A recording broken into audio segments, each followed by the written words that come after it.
My 11-year-old daughter once told me she wished I was dead. 3 years later, I rode a motorcycle through a strong hurricane to save her, and somewhere between the fierce winds and the moment I hurt my shoulders protecting her mother, she quietly said the 3 words that changed everything for me. But telling the story too fast. The motorcycle rumbled beneath me like it was alive, its bright red color cutting through the hot, humid Florida air as my brother Daniel and I rode south on US 41. The late June heat made the road look like it was melting into the sky, a strange illusion I always liked. It reminded me that things aren't always what they seem, a lesson I learned too late and with much pain. I was 38, and this motorcycle was the only part of my life that still felt right. I glanced at Daniel, who was riding his big black Harley. At 6 feet 3 inches tall, he made the heavy bike look just right. He was a true Tampa firefighter, steady, strong, the kind of man who ran towards trouble when others ran away. He'd been married to Cindy for 12 years and had an 8-year-old daughter named Rebecca. He had the life I had given up. We passed by the busy suburbs south of Tampa. Strip malls and gated neighborhoods slowly changed into open stretches of palm trees and pine. The wide open space helped me relax a little. On this road with nothing but sky, trees, and the sound of engines, I could almost forget everything. Almost. "You okay back there?" Daniel's voice broke through my thoughts. He knew me well enough not to miss when my mind was somewhere else. Yeah, just thinking. About Penny? There it was, the old hurt that never really went away. "This was supposed to be my weekend," I said, feeling bitterness rise despite trying to hold it back. "The judge said I get her every other weekend, but now she's in Atlanta with Rachel, meeting Frank's family." I could hardly say the name without anger. She chose strangers over me. Daniel was quiet for a moment. The growl of his Harley filled the silence. "She's 11, Kev. Kids take in things differently. She'll come back around." I wanted to believe him. I really did. But I remembered Penny's last real words to me. Words she spoke clearly. Not just the short answers she gave during our difficult court visits, and I knew Daniel was wrong. Some hurts don't go away. Some things can't be undone. The memory hit me hard, like it always did, without warning. 3 years ago, I was a different man. I had been a Coast Guard search and rescue leader at Station Clearwater. I spent 15 years saving people from dangerous waters, pulling them out of riptides, helping those trapped on sinking boats, and dropping into rough seas from helicopters. The rush of excitement was like a drug to me, and having a clear goal gave me a sense of who I was. I was good at helping others, but I was bad at fixing my own marriage. Rachel worked long hours as a nurse practitioner in the surgery unit at Tampa General Hospital. The job was tough and stressful, the kind that wore people down over time. I watched her come home tired, saw the spark in her eyes fade a little more each month. I told myself I was being supportive. I told myself many things. Then I noticed the messages on her phone. Dr. Ellis, her department head, a proud heart doctor with a deep tan and a firm handshake, kept sending texts that she brushed off as work stuff. I saw his name pop up during dinner, at bedtime, and even on quiet Sunday mornings. She would look at the screen, her jaw would tighten, and then she'd hide the messages without saying why. My busy mind held on to those moments like a dog with a bone. I couldn't stop thinking about it. Every late shift seemed shady. Every unclear answer felt like proof. At the hospital Christmas party, Ellis shook my hand with a confident smile. I convinced myself I saw something between him and Rachel, a secret look, something hidden. I was so sure. But instead of talking to Rachel, asking her directly like I should have, I chose revenge. I planned to hurt her on purpose. Sarah worked in Rachel's department. She was a nurse, pretty, recently divorced, and clearly interested when I started bringing lunch to my wife at work. It was too easy. A few talks, some drinks after work, and soon we were meeting in a hotel a few miles from the hospital where Rachel spent most of her time. I told myself I was getting payback. I told myself Rachel deserved it. I picked Sarah on purpose because I knew Rachel would see her every day at work. I wanted to ruin the one place where my wife still felt strong, where she still felt proud. I wanted her to feel the pain I was feeling. That wasn't weakness. It was me being cruel. It took me 3 years to see the difference. Then Rachel found the messages on my phone. I had been careless, or maybe deep down, I wanted her to find them. She read every word, every kind thing I had said to Sarah that I had stopped saying to her. She was shocked, but only for a moment. Then her face grew cold. She looked at me with eyes I didn't know. "You didn't just betray me," she said, her voice steady and firm. "You went into my life to hurt me. Sarah works right near me. Every single day I will see her face and remember what you did." Then the truth came out and broke everything I thought I knew. Rachel was never involved with Ellis. She never had been. The messages were from him making unwanted advances, and she had been keeping a record to show HR. She had made an official complaint the week before I started seeing Sarah. She had been facing problems at work while I was busy thinking she was not faithful. I was the one who was actually wrong. The divorce was quick and hard. Rachel got most of the time with Penny. I got every other weekend to visit, and a heavy feeling of guilt that made it hard to breathe. I left the Coast Guard because I couldn't focus on rescues when I felt lost and broken inside. I gave up flying helicopters and doing heroic work for a desk job at a marine supply company, handling paperwork and trying to act like I hadn't ruined my life. We stopped at a gas station south of Sarasota. It was the kind of place that sold fishing bait and beer and looked like it hadn't been fixed up in a long time. A man, probably in his 60s, was carrying wooden boards across the parking lot. His face looked serious under a worn-out Tampa Bay Rays hat. "Need gas?" Daniel asked as he got off his Harley. "Yeah, and I want to stretch my legs." I took off my helmet and let the warm, heavy Gulf air hit my face. It smelled like rain was coming, a sharp natural smell that told you to get ready. The sky to the southwest had turned a dark purple, the kind of color that made people who had lived in Florida a long time start thinking about emergency plans. The man stopped carrying his boards and looked up when we got closer. "You boys heading south?" "Cape Hayes," Daniel said, "helping our folks get their house ready." The man shook his head slowly. "You might want to think again. Helena just got stronger about an hour ago. It's a Category 2 now and will probably be a Category 3 when it hits land. It's going straight for Charlotte Harbor." He pointed at the sky. "Turn back if you can." Sure you're okay? I felt that old feeling come back, that training from search and rescue that never left me. I thought about how strong the wind would be, how high the water might rise, and the safest routes to leave. How long until it hits? Looks like tomorrow morning, but the first strong winds will start tonight. The islands are already telling people to leave. He went back to his boards. "Are your folks on the mainland?" "We have a concrete blockhouse," I said. "It survived Charlie." "Lots of things survived Charlie that maybe won't get through this one." He didn't look up. "Good luck." Daniel and I looked at each other across the gas pumps. Cape Hayes was about 40 minutes away. Our parents were stubborn, and the sky was getting darker. "We keep going," Daniel said. It was not a question. "We keep going," I said back. The man watched us get on our bikes and shook his head like someone who had seen too many people ignore good advice. I understood why.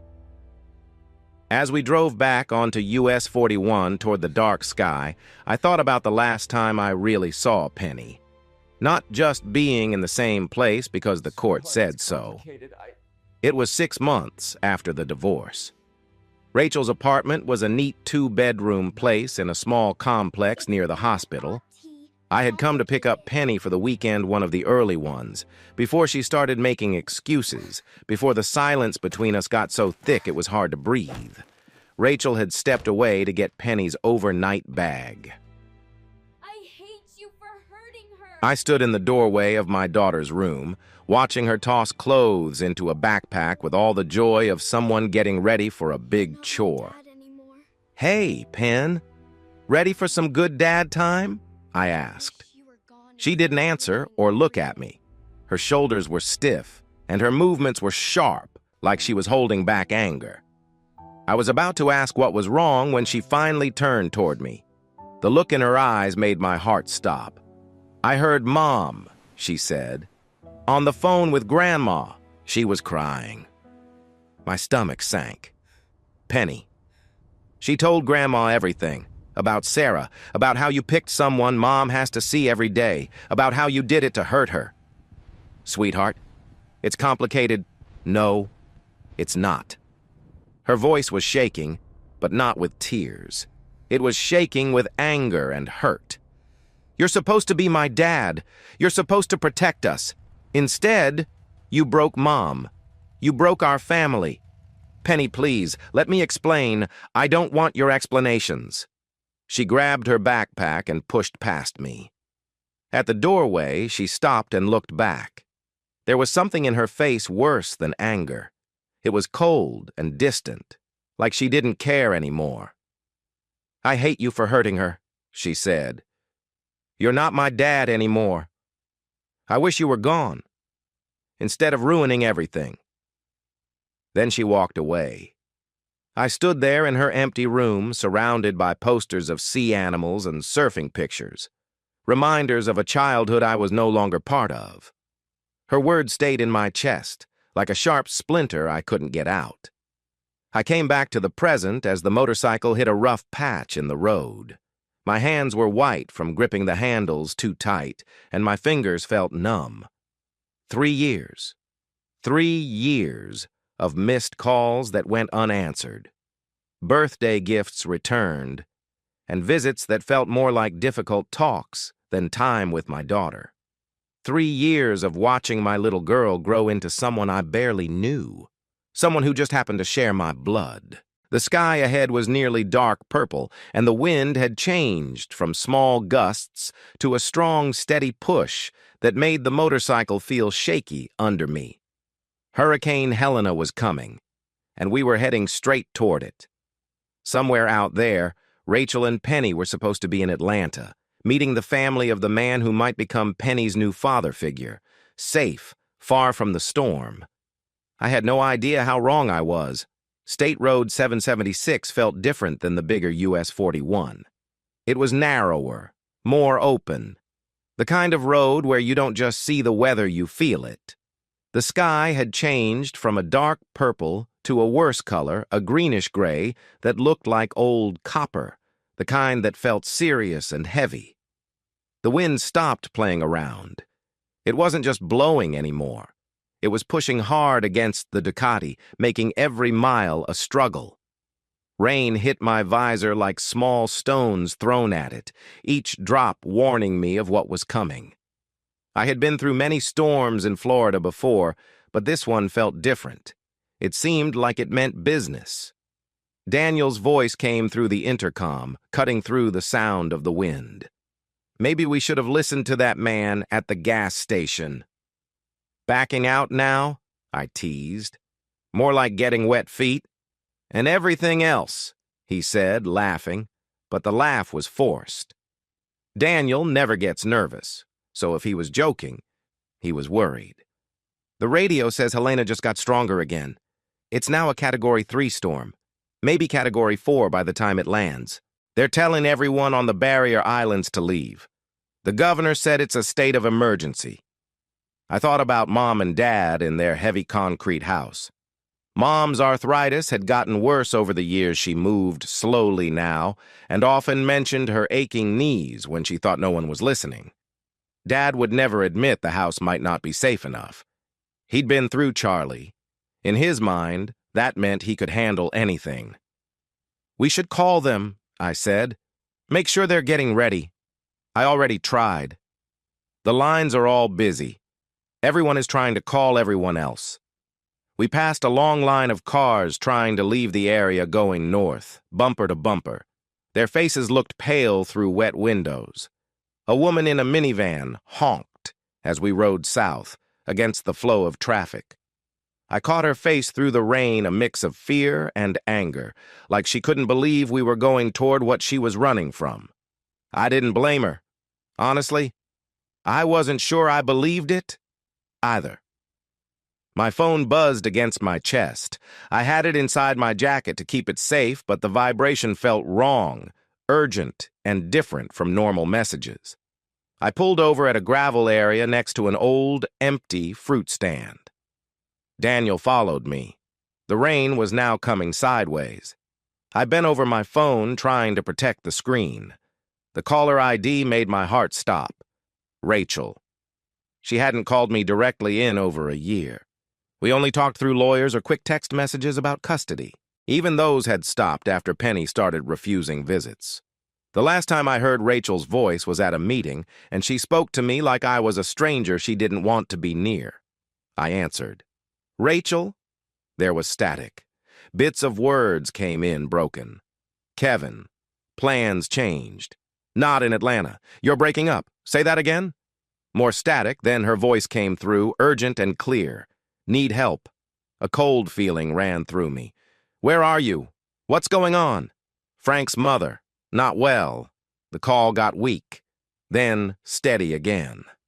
I took Penny to Stump Pass Beach instead. Just for a day trip. It's her favorite place to find shells. I knew Stump Pass Beach well. It's a barrier island south of Englewood, linked to the mainland by a small, low road. It was right in the path of the storm.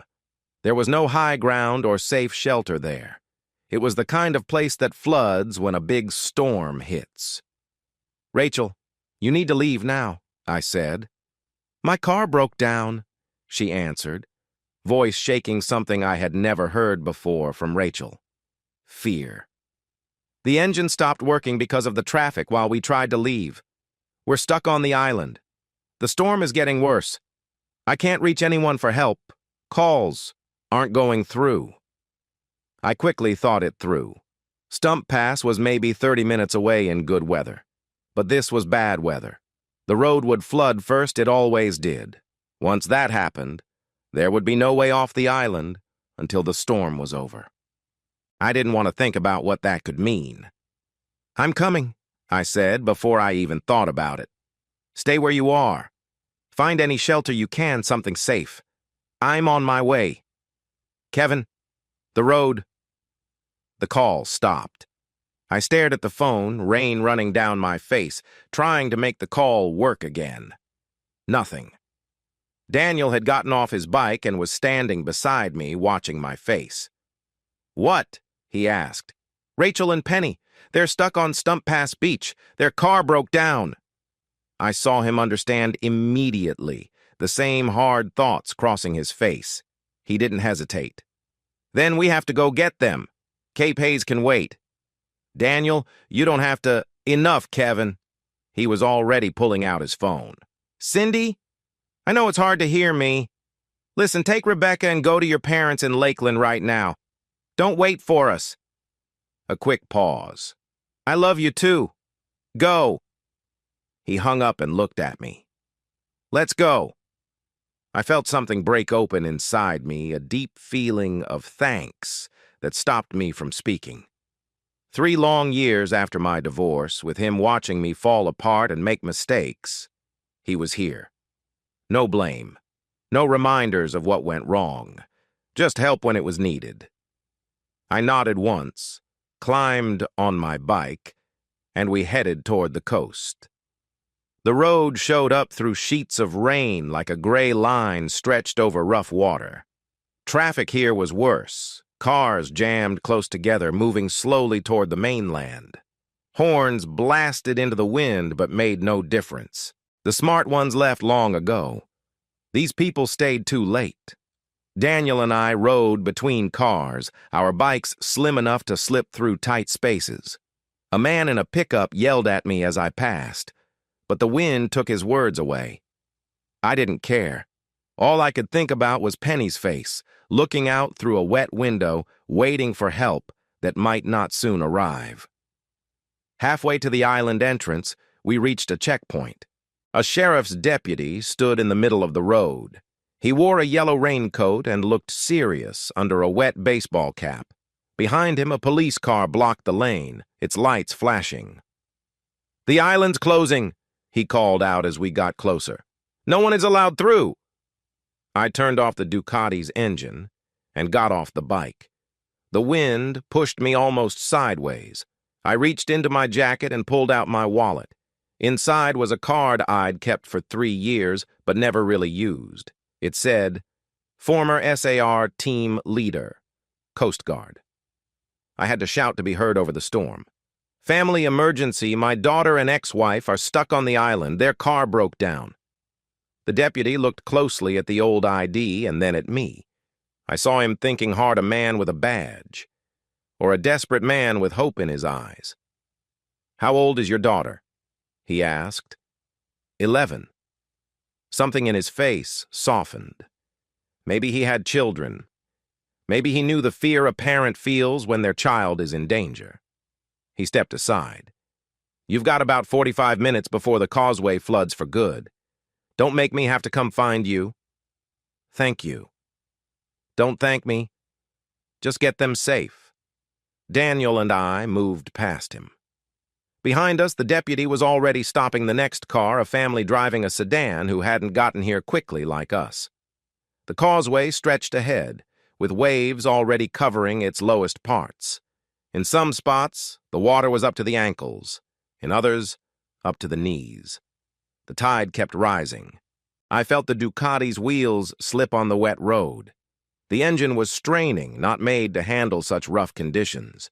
I thought of my years in the Coast Guard, the training, the rules, and the voice inside that told me to turn back when things got bad.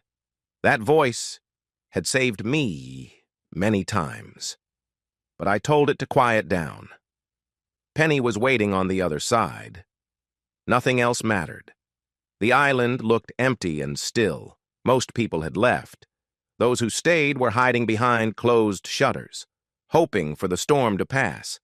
Palm trees bent far over, their leaves ripped and flying in the wind like sharp green arrows. The streets were full of debris trash cans, broken chairs, a child's twisted bike caught on a sign. I used my memory to find my way to Stump Pass Beach. The familiar places were changed. The small store where I once bought Penny ice cream was now dark and boarded up. The road to the beach was flooded. Then I saw it. Rachel's silver Honda stuck in a flooded street, water reaching the door handles. My heart stopped. I pushed the Ducati forward fast, with Daniel right behind me. As we got closer, I saw people inside the car, Penny in the back seat, her face pale and pressed against the window. She wasn't alone. She held a small child I didn't know. Rachel was outside the car, walking toward us through water that reached her thighs. Her scrubs stuck to her, and her dark hair hung wet. When she saw me, she stopped. Her face showed something: relief, surprise, maybe something else I couldn't tell. "You actually came," she shouted over the wind. "I didn't think you'd make it." I said I would. She reached my bike and steadied herself on the handlebars. Up close, I saw how tired and scared she was. Rachel never showed fear before. Not once during our whole marriage had I seen her this open. "Who's the other child?" I asked, nodding toward the car. "Kira. She's maybe 5 or 6. I found her alone while we were leaving somehow. She got separated from her parents. Their car was swept off the road further up. A deputy took them to get help, but I couldn't just leave her. That was Rachel, always helping, even when things got tough. It was one of the reasons I'd loved her. One of the things I hadn't been wise enough to value before. "There's more," she said quickly. "Before my car died, I helped an elderly couple and their grandson after their car crashed. Charles and Martha. He got hurt pretty bad. Broken ribs, at least. The same deputy was taking them to the hospital when my engine flooded.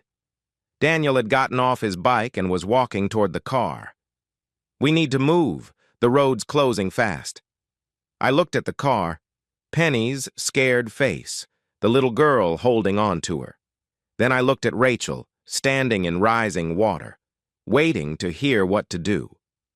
3 years ago, I had hurt this woman's life because I was too afraid to talk. Now I had maybe 30 minutes to get her and our daughter off this island before a big storm covered it. The old me would have panicked. The old me would have focused on my feelings, my guilt, trying to fix things only for myself. But the new me, whoever that was, started thinking straight. How many people? How many bikes? How much time? I said out loud, watching the water rise, the sky darken, and my daughter watch me. The answer wasn't good, but it was all we had. "Let's go," I said, "now." The water had risen more, while I thought. What was ankle deep before now reached my knees, muddy and full of floating trash. Rachel's car sat still in the flooded street, lifeless. 2 motorcycles, 2 riders, 3 people who needed to leave this island fast. The math was tough, and I had spent enough years in search and rescue to know that tough math was usually the only one that mattered. Daniel came over from the Honda, where he had been checking the engine. He shook his head before he spoke.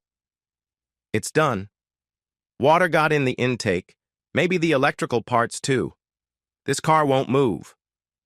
Can we both go on one bike?"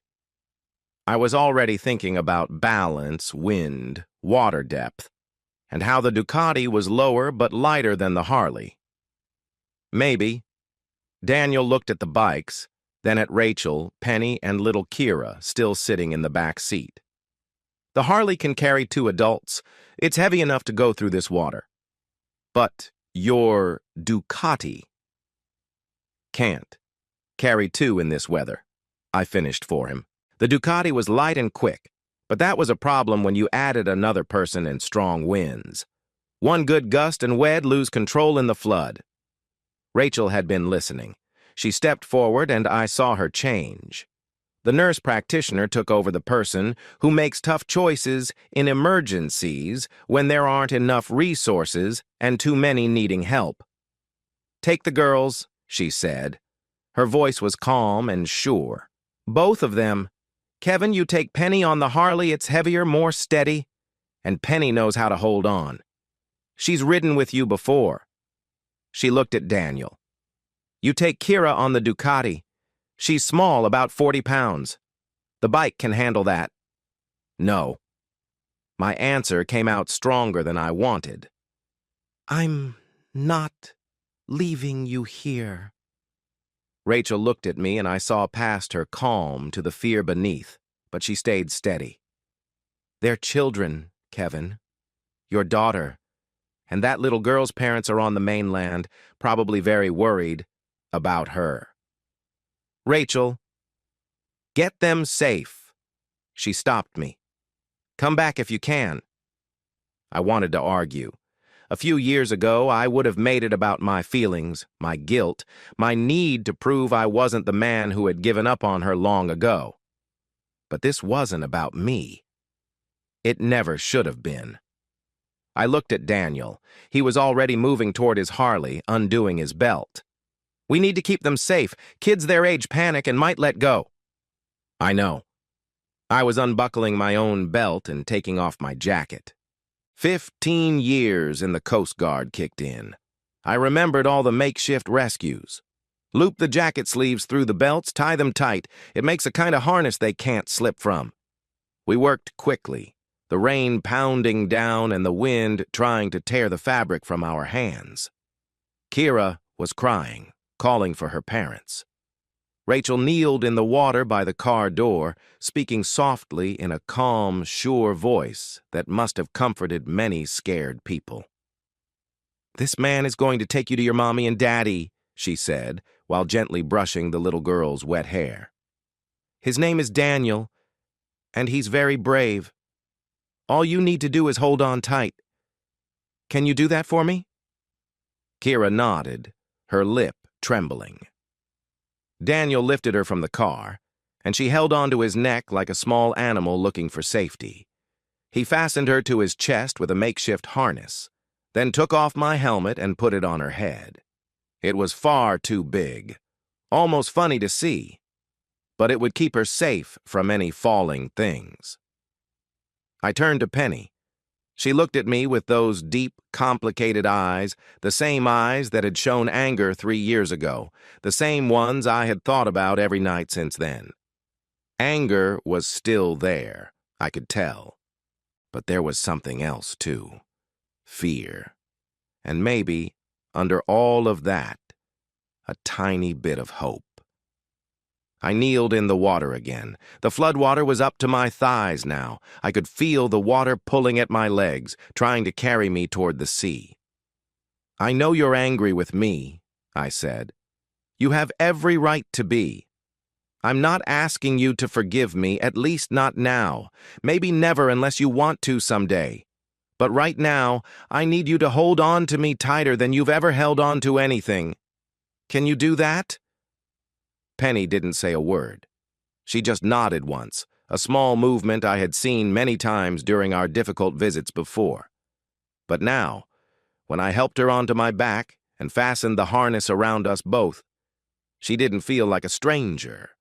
Her arms wrapped around my chest, her cheek pressed against my shoulder. I could feel her heart beating fast against my back, like a small bird trying to fly away. "Hold on," I said.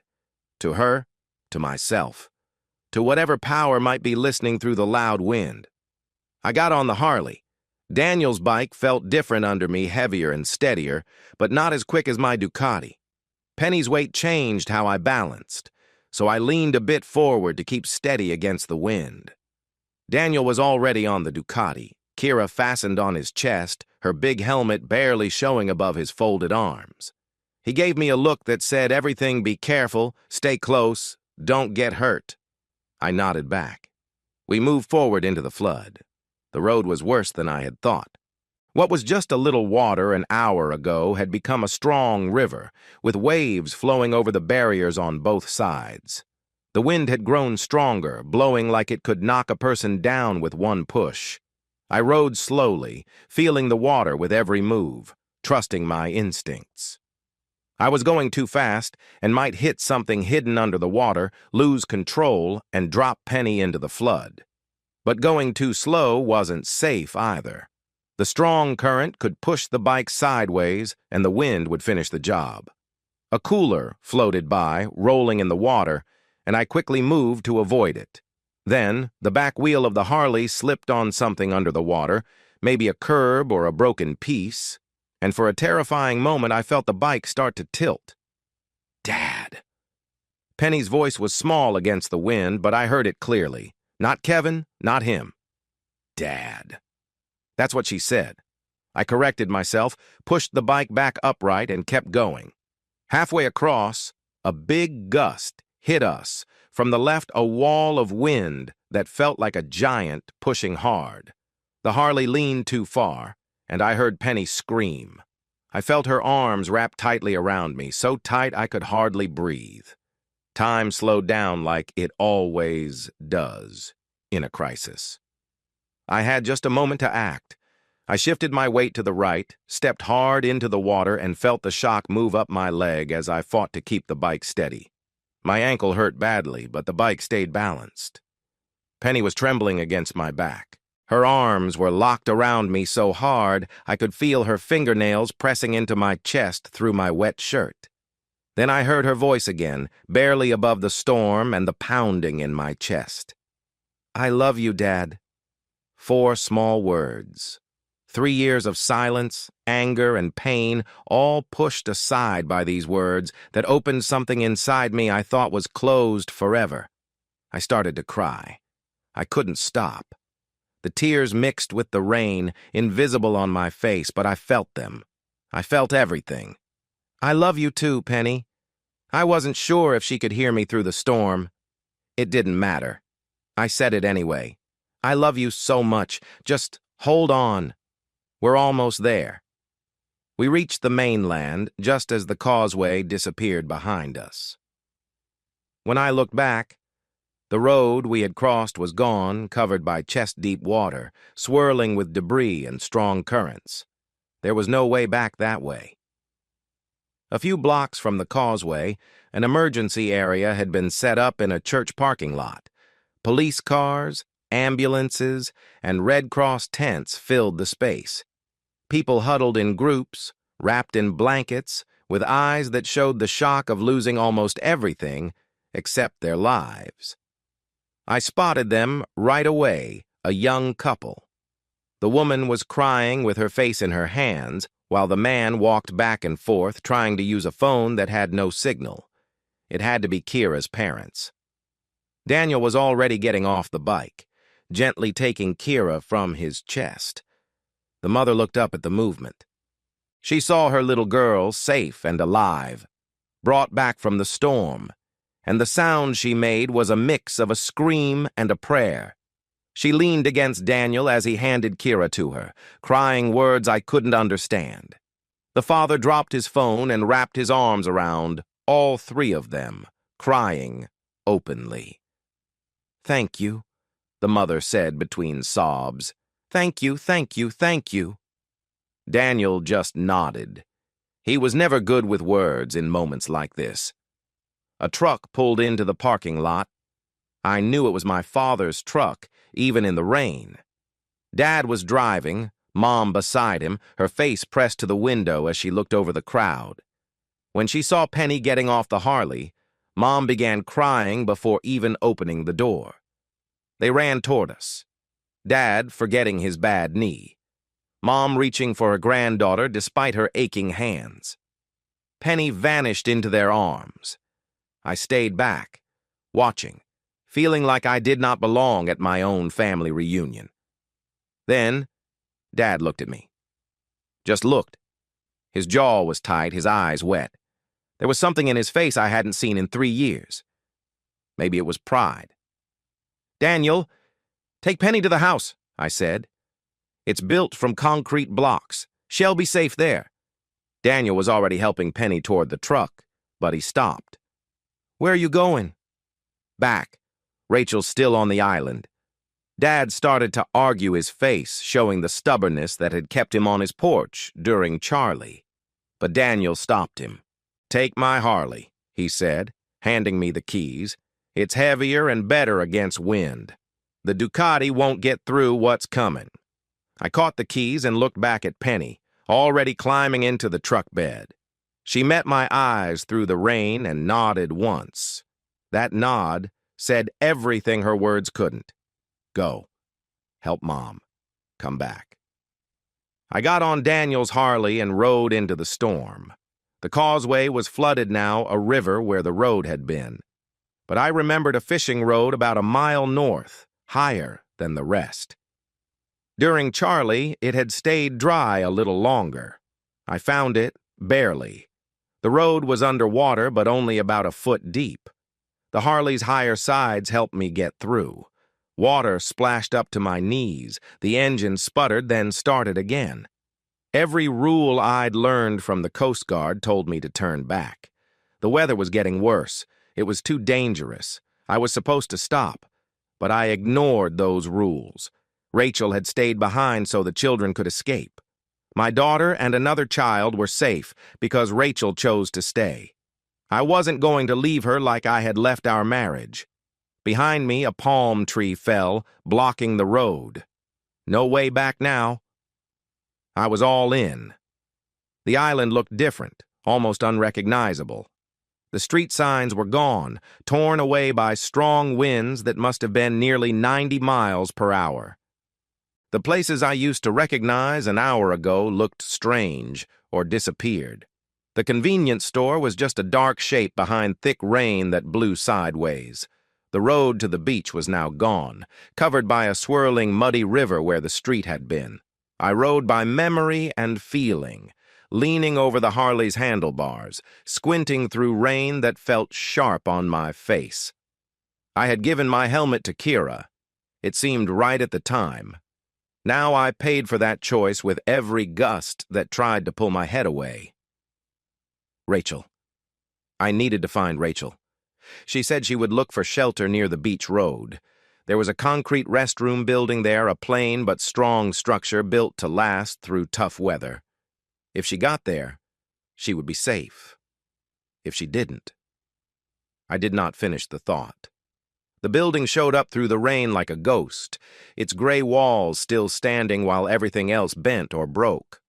I parked the Harley on the side the wind hit first, using the building as a shield, and turned off the engine. The sudden quiet was almost worse than the loud noise the wind howled, and rain pounded without stopping. I found the door and pulled it open against the wind.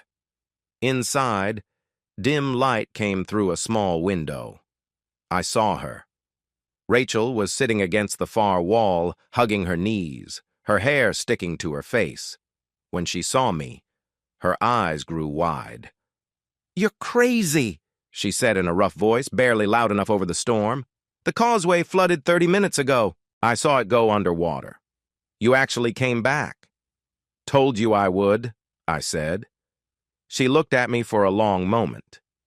There was something in her face I couldn't understand. Then she stood up and wiped her face with hands that shook a little. "The fishing road?" she asked. "Blocked. Now." A palm tree fell behind me after I crossed. I watched her think about what that meant. "We're stuck here until the storm passes," she said. "That could take hours." "I know." She took a deep breath, the kind I'd seen her take before hard surgeries or sad talks with families.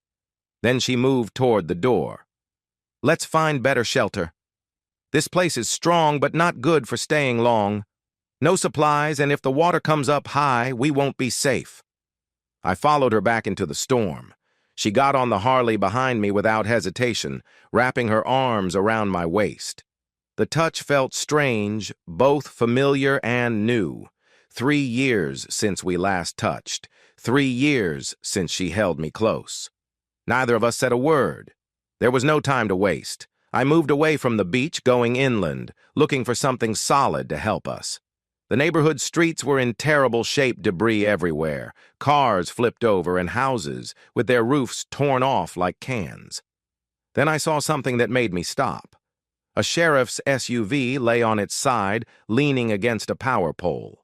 The emergency lights were still blinking faintly, sending red and blue shadows through the rainy air. I realized this was the same car carrying the crash victims Rachel had told me about: Charles, Martha, and their grandson. I pulled over and we got out of the car together. Rachel was already walking toward the wreck, her nurse training pushing her forward. Through the broken windshield, I spotted the deputy inside. A young man. A wedding ring shone on his left hand. His head was tilted in a way that told me what had happened. A heavy feeling settled in my chest, another life lost to this storm. Another family about to face a terrible moment. But then I heard movement from the back of the SUV. Voices. Rachel and I forced open the rear door, struggling against the wind that kept trying to close it. An elderly woman came out first, shaken but able to move. She had a cut on her forehead, bleeding lightly, but the rain was already washing it away. Behind her was a boy, maybe 7 years old, crying but not hurt, reaching for her hand. "Martha?" Rachel called out over the wind. "It's me, Rachel. We met earlier on the road." The woman blinked, slowly remembering. "The nurse. You helped us after the crash. Where's Charles?" Martha's face fell. "He's still inside. He won't wake up." I pushed past them and climbed into the tilted SUV. Charles was slumped against the far door, unconscious. His breathing was shallow and hard to catch. The broken ribs Rachel had mentioned before made things worse after the car rolled. I could see his stomach looked stiff even under his shirt. His skin looked pale and gray. I'd seen that look before during rescue mission, signs of serious internal trouble. We lifted him out carefully, though the situation didn't allow for much gentleness. Rachel's hands moved quickly and skillfully, checking his pulse, feeling his stomach, watching him breathe. "She has a torn spleen," she said quietly, only for me to hear. The rollover hurt something inside. His blood pressure is dropping. I can feel it from his pulse. How long does he have? I asked. She looked into my eyes. Without surgery? Maybe 8 to 12 hours. Possibly less. I looked around, hoping for another solution. About 200 yards away, I saw a huge mansion near the beach. It had its hurricane shutters closed and looked empty. It was built with strong materials, the kind that could survive a Category 5 storm. There, I said. We got them inside, found supplies, and waited for the storm to pass. We made a stretcher from a piece of pool lounger fabric I found near the SUV. Moving Charles was painful. Every little move made him groan and catch his breath. Martha walked beside us, holding her grandson Timmy's hand, her eyes always on her husband's face. I pried open the mansion's side door. The lock was strong, but the frame was wood, and from my years in search and rescue, I knew a few ways to get in quietly. Rachel noticed my skill with a raised eyebrow, but didn't say anything. Inside, the house was dark, but safe. The shutters held tight, and a generator was humming somewhere deep in the building. The owners, who were rich, had left it running, probably hoping to come back to a working home after the storm ended. I felt a brief pang of guilt for breaking in, but quickly pushed it aside when I looked at the man we were carrying. We laid Charles on a leather couch in the living room. Rachel switched into nurse mode. She found a first aid kit in the kitchen and began checking Charles' vital signs. She watched his breathing closely, focused like she always did when on duty. I searched the house for supplies. Water, lots of it, cases of bottled spring water, as many as I've had in my own apartment. Canned food, enough to last for weeks. Blankets, flashlights, and a battery-powered radio. I brought everything back to the living room, making a small safe spot against the wild storm outside. Timmy, the 7-year-old, stuck close to me right away. His parents were getting divorced, Martha told me later. Charles was his anchor, the steady man in a world that had suddenly become scary and unstable. With Charles passed out and not responding, Timmy needed someone to hold on to. I let him. I sat on the floor next to the couch where Charles lay, and Timmy leaned against me. I wrapped my arm around his small shoulders as the hurricane howled outside. Night came early under the thick storm clouds, or maybe it didn't come at all. Just got darker from gray to black. By flashlight, we ate cold soup from cans and listened to the radio's crackling voice giving emergency updates. Helena had hit land as a powerful storm. Floodwaters were worse than expected. More people were hurt or missing. Martha talked to distract herself from fear. She told me about Charles, how he had triple bypass surgery 10 years before when he was 65. Instead of giving up or living in fear, he spent his time helping others in Kenya. He helped build schools, dug wells, and shared the gift of time he had been given. He said the heart attack was a gift, Martha said, her voice calm even though tears rolled down her worn cheeks. He said it reminded him that time was short, and he needed to use what he had left on something important. They had been married for 60 years of building a life together, getting through smaller troubles, watching their kids grow, and welcoming grandchildren. She talked about Charles with a strong, protective kind of love that made my heart ache. "He can't leave me yet," she said, holding his weak hand tightly. "We have plans. We're supposed to go back to Kenya next spring. There's a village that needs a new well." I watched Rachel care for Charles with gentle skill. She checked his signs every 15 minutes, moved him to make breathing easier, and spoke softly to him, even though he couldn't respond. She was the woman I had fallen in love with, kind, capable, and strong. The woman I had been too jealous and foolish to truly thank. I also saw clearly the damage my jealousy and anger had caused. After midnight, Martha finally fell asleep in a chair next to Charles, tiredness winning over fear. Timmy lay asleep on the recliner, curled up small like an animal looking for warmth. Rachel and I moved to the kitchen so we wouldn't wake them. We shared cold soup by flashlight, the first food either of us had eaten in 12 hours. The crisis had broken down our walls, wiped away the distance we had kept for 3 years. We were just two people stuck together, waiting to see if they would make it through the night. I never said sorry the right way, I said. My voice was rough and shaky.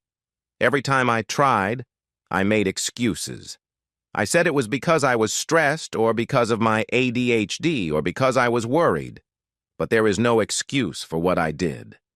Rachel stayed quiet, her spoon halfway to her lips. I couldn't see what she was feeling in the low light.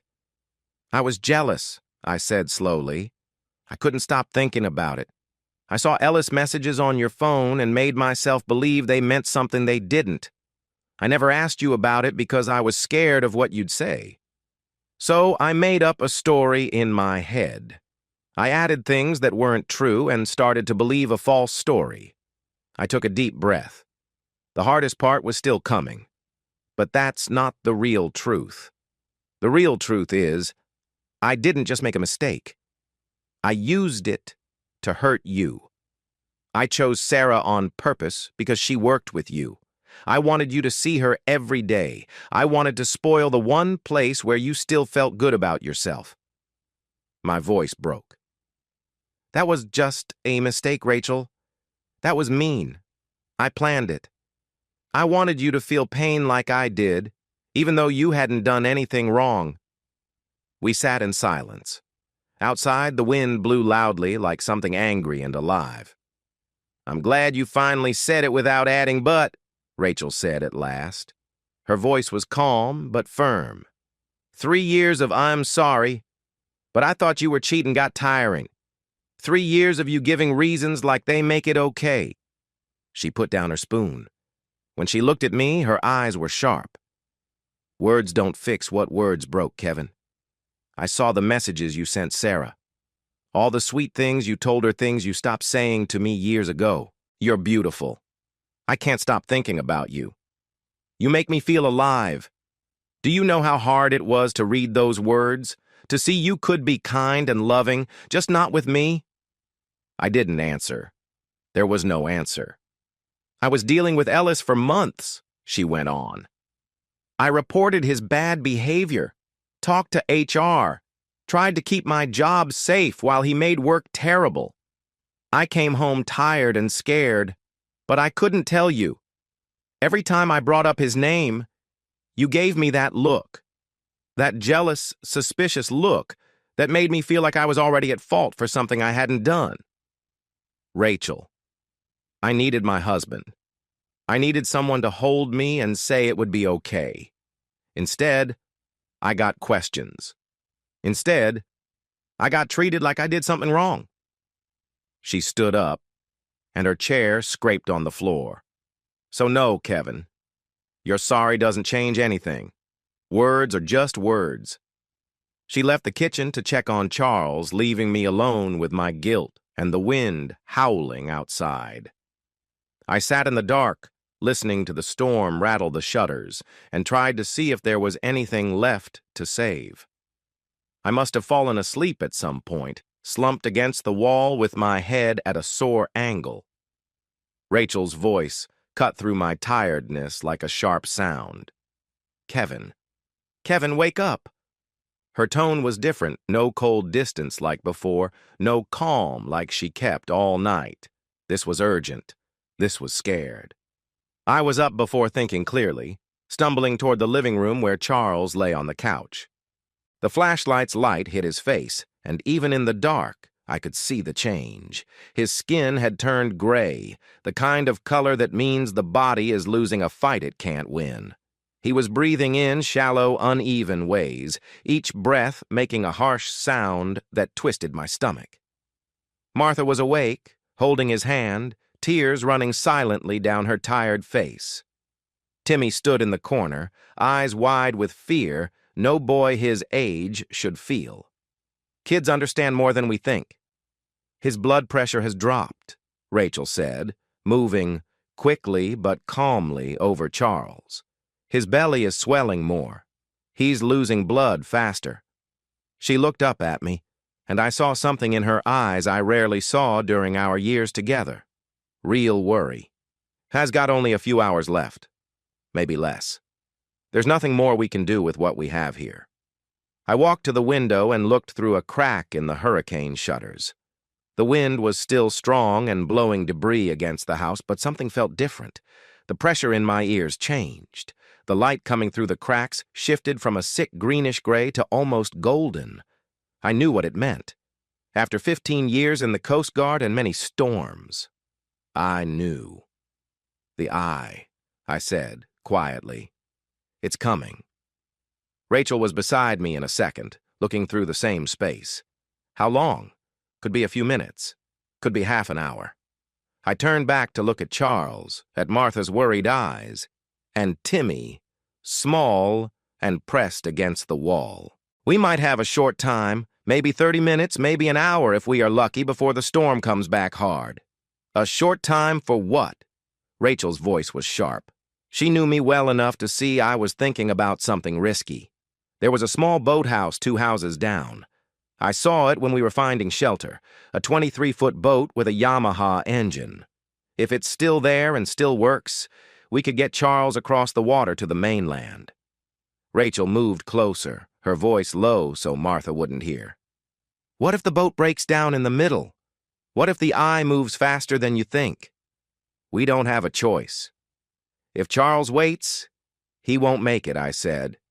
Better a small chance than none at all. A heavy silence stretched between us. We could hear only Charles' slow breathing and the wind slowly getting quieter. Then Martha spoke, her voice steady and strong. Do it. We both turned. Martha had stood up, still holding Charles' hand. Her face showed a strength that didn't match her age. Charles would rather fight than give up, she said. That's who he is. That's who he has always been. She looked down at her husband and gently touched his gray hair. I've known this man for 60 years. He helped build schools in Kenya even after his heart problems because he believed you had to use the time you're given. He would tell you to go. So go. I nodded quickly and began to get ready. Rachel, keep him as steady as you can. Watch his breathing. He as you. I'm going to check the boat. I grabbed a flashlight and headed for the door. The wind was already getting weaker and the rain was slowing from heavy to just strong. By the time I got to the boathouse 2 houses down, the sky was getting lighter, and the wind had calmed to a soft breeze. The boathouse was damaged, one wall had fallen in, and debris was everywhere, but the boat inside was mostly okay. It was a 23-foot Yamaha, about 5 years old, the kind of boat rich people in Florida used for weekend fishing. I climbed on and checked the controls. The keys were gone, of course, but I had started enough boats before to know how to get it running without them. The engine turned over on the 3rd try, coughing a bit, then started with a steady sound. I let it run while I checked the boat's body, fuel, and lights. Everything looked good. It would have to do. When I got back to the mansion, everything had changed. The wind was completely still like the calm before a storm, and golden sunlight broke through the clouds in bright beams that felt almost holy after so much darkness. Birds were singing somewhere, probably confused by the early light. The eye of the storm had arrived. Time was running out. We made a stretcher from the same pool lounger fabric we had used before, and moving Charles was even harder than the first time. Every bump made him groan and struggle to breathe. Rachel stayed close to him, watching carefully, her face full of worry. Martha kissed Charles' forehead before we lifted him. She whispered something quiet, something only she and Charles knew after all these years. Then she stepped back, holding Timmy's hand. "Well, be safer here," she said, answering a question I had not said out loud. "The mansion is strong. Take him to get help. Bring him back to me." I wanted to promise I would. But after 15 years of helping people, I knew some promises were too hard to make. The waterway was hard to recognize. The Intracoastal Waterway, where I had driven boats many times during my Coast Guard years, was now like a path full of obstacles. Floating logs, sunken cars, and wreckage from homes and shops that had been there just a day before. Trees drifted by like strange ships. A child swing set floated in the water. Pieces of a broken dock passed, with a boat stuck upside down. I steered carefully, watching for dangers, making quick moves, weaving through problems that showed up with barely any time to react. Rachel stayed beside Charles on the deck, one hand on his chest, checking his breathing, the other holding the side of the boat. "How much farther?" she asked over the loud engine. "Maybe half a mile to land. 10 minutes if we're lucky." We weren't lucky. Halfway across, the boat hit something underwater, maybe a post or the top of a sunken car. The bump threw me against the control panel, and I heard a sound no captain wants to hear: fiberglass ripping. Water started coming in through a small hole below the waterline on the left side. "Rachel!" I called. She didn't need to ask what was wrong. She saw the water rising, grabbed my jacket from where I had left it, and shoved it into the hole. It slowed the water but didn't stop it. The boat was sinking. We were about 400 yards from the shore. I found the small hand pump near the back of the boat. I pumped with one hand while steering with the other. I kept watching the water level, the shore, and Rachel, trying to keep Charles' head above the water. "We won't make it," Rachel said with a calm voice, even though she was standing in water that was already 8 inches deep, with Charles lying at her feet. "Yes, we will," I said. I pushed the boat to go faster, even though it wasn't safe. The boat shook as it moved through the waves. The shore got closer, 300 yards away, then 200, then 100. I could see the beach. I could see emergency vehicles parked further away. I could see my dad's truck. It was rushing across the sand toward us, headlights on even though it was daytime.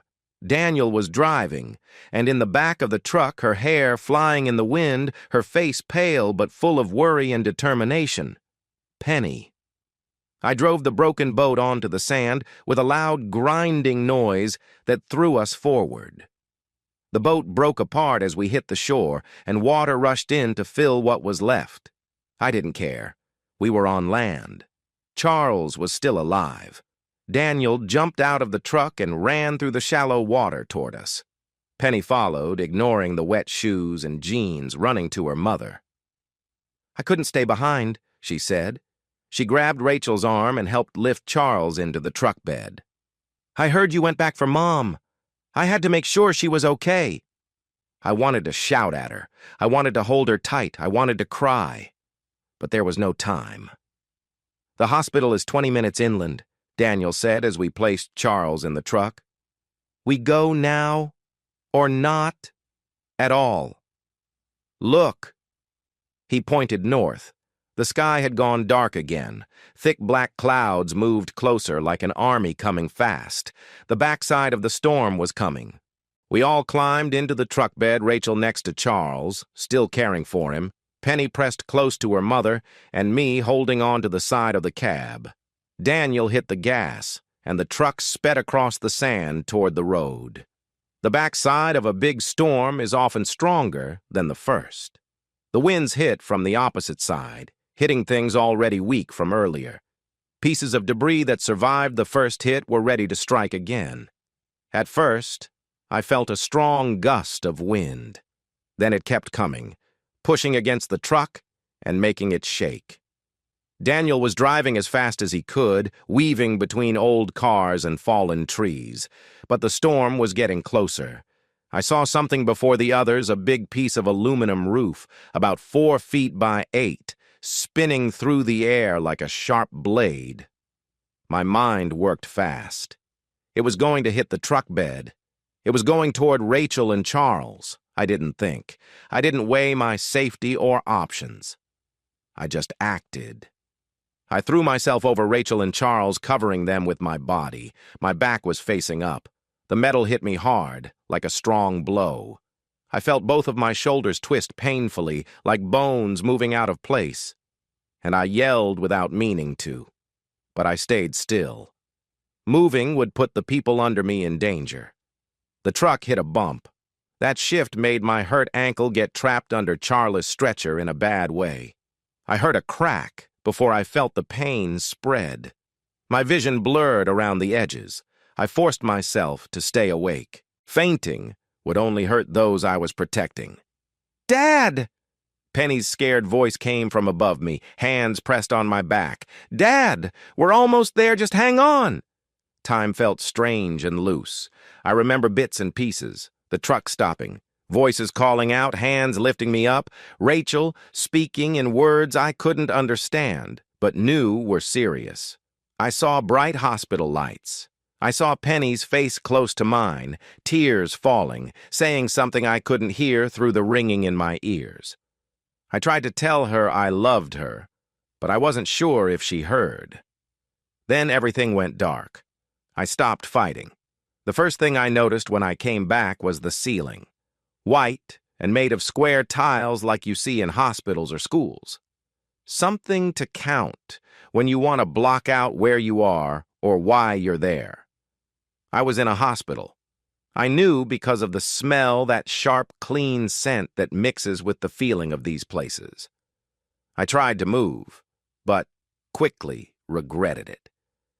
Pain burned through both shoulders, hot and grinding, making me gasp.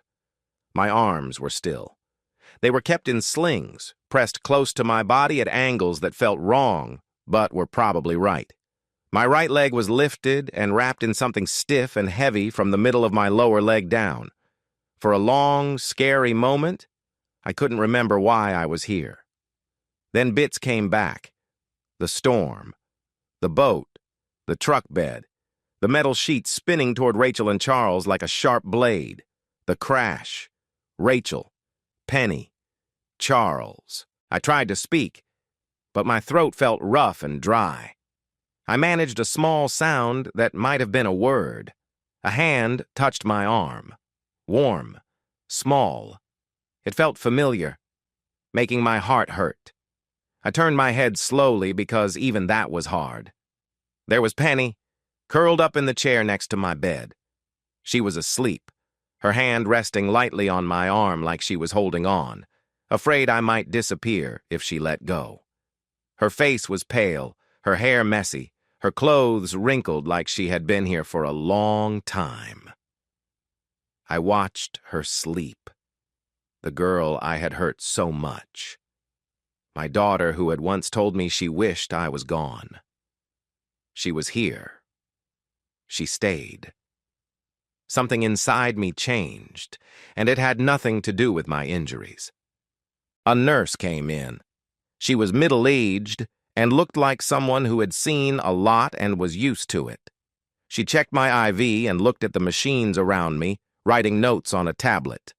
When she saw I was awake, she gave me a kind but professional smile. "Mr. Thorne."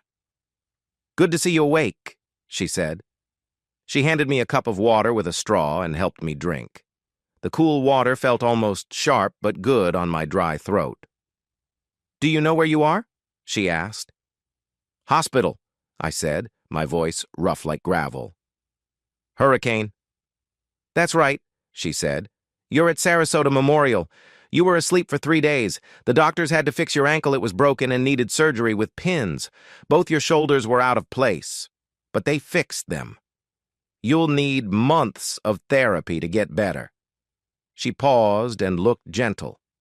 "You're lucky to still have use of your arms. If things had been a little worse, we'd be talking about something very different." I thought about it. 3 days. Surgery. Months to heal. "Charles," I said slowly. "The man from the boat. The older man." The nurse's smile became warm. "Mr. Whitfield is recovering 2 floors up. He had an emergency surgery but is stable now. His wife hasn't left him for a moment." She looked at Penny, still asleep in the chair. "Your daughter hasn't left either," Your ex-wife has been here every day, even twice a day sometimes. I wanted to ask more about Rachel, about what happened after I lost consciousness, about whether anyone else I cared about got hurt, but I was too tired. The nurse seemed to understand. Rest now. There will be time for everything else later, she said. I closed my eyes and let the darkness come again. When I woke next, Penny was awake. She was watching me with those hard, mixed-up eyes, the same eyes that had looked at me with so much anger 3 years ago. The anger was gone. I didn't know what had taken its place. Hey. Her voice was small and unsure. Hey. I tried to smile. I wasn't sure if I did. How long have you been here? A while. She moved a little in the chair, wrapping her legs under her. Mom went to get food. She'll be back soon. We sat quietly for a bit. The machines beeped in their steady way. Down the hall, someone laughed. It was a strange sound in the hospital, but it didn't feel bad. You saved us, Penny said softly, like she was still trying to understand it. You came back for Mom. You put yourself in danger when that thing came flying. She stopped and swallowed hard. I saw you fall. I thought you were gone. I'm not gone. It felt like the most important thing to say. I know. Her eyes were filling with tears. But you almost were. Because of us. I wanted to reach out to her, but my arms didn't work. All I could do was look at her and try to show everything I felt in my voice. There was never a choice, Penny. There was never a time when I wouldn't come back. The tears fell. She wiped them away with the back of her hand, in a way that made me feel a little sad for her. I said awful things to you. 3 years ago. I said I wished you weren't here. I remember. I didn't mean it. I was so angry. I wanted to hurt you because you hurt Mom, and now she was really crying. Her small shoulders shook with her sobs. I'm sorry. I'm very sorry, Penny. I waited until she looked at me. I earned those words. What I did to your mother, to our family, you had every right to be angry. You still have every right. But you came back. I came back. Then she moved carefully, trying not to hurt me. She leaned over the bed and rested her forehead against my chest. Her tears soaked into the thin hospital gown. I couldn't hold her, my arms didn't work, but I turned my head and pressed my cheek to her hair. I'm sorry, I whispered, for everything. Not just the hard times, for everything before, for what I did to Mom, for what I did to our family, for missing 3 years of your life because I was too scared to fight harder for you. She didn't say anything. She just stayed there, close to me, crying. And I realized that this was what I had wanted for 3 years. Not forgiveness, I wasn't sure I deserved that yet, but to be close to her again. To be her dad once more. We stayed like that until Rachel came. In the days after, Penny came to visit each afternoon. Our talks were awkward at first, with many pauses and careful words. It was like talking to someone you used to know well but had become a stranger to. We couldn't just pick up where we left off. 3 years apart don't disappear because of one big moment. But we tried. She asked about the storm, what it was like riding into the hurricane, and about the rescue. I told her honestly the fear, the doubt, the moments when I thought we might not make it. I told her about the flooded road behind us, the boat filling with water, and how I threw myself over her mother when I saw something coming our way. Were you scared? She asked one afternoon, sitting on the edge of my bed while I ate a plain hospital lunch. Terrified, I said. The whole time. But being scared doesn't mean you stop. It just means you keep going anyway. She was quiet for a moment, thinking. Then she told me her story. The fear when the car stopped working, the water rising, the strange, hard-to-believe hope when she saw me appear on Daniel's motorcycle from the mess. I thought I was dreaming, she said, like my mind was making up what I wanted to see. Then you were there, And you were real. And she shook her head. I don't know how to explain it. You don't have to. More silence. Then, softly, she said, I wanted to hate you forever. It felt easier than missing you. Easier than admitting I still wished my dad would come back. My throat got tight. I don't expect you to forgive me, Penny. What I did? I know what you did. Her voice was calm, feeling older than her years. Mom told me everything. Finally. The affair. The woman from her work. How you did it on purpose to hurt her. She looked at me. That was really wrong, Dad. Yes, it was. But you're not the same person now. That wasn't a question. She was watching me, testing the words. At least I don't think you are. I'm trying not to be. I want to spend my life trying not to be. She nodded slowly. Then, for the first time in 3 years, she smiled at me. A real smile, like when she was little and I did something silly to make her laugh. Maybe start by teaching me how to fix a motorcycle engine, she said. Mom says I have your mechanical brain. I laughed at her a little, but I didn't care. Deal. Rachel came every day, sometimes twice. At first, I thought it was just for Penny to make sure she had rides to and from the hospital and to watch over the slow healing between us. But Rachel stayed after Penny left. She sat in the chair Penny had taken and we talked. She told me about Charles and Martha. Charles was doing better, the surgery went well, and Rachel's quick work bringing him to the emergency room saved precious time. Martha barely left his side, and Charles was already telling everyone that Kevin Thorne and Rachel Palmer saved his life. He's exaggerating, I said. He's not, Rachel said firmly. If we hadn't gotten him there when we did, he wouldn't have made it. The surgeon said it was only an hour later that there would have been nothing left to save. I let those words sink in. One life, at least one life, we had managed to save from the storm. By her 4th visit, our talks turned more personal.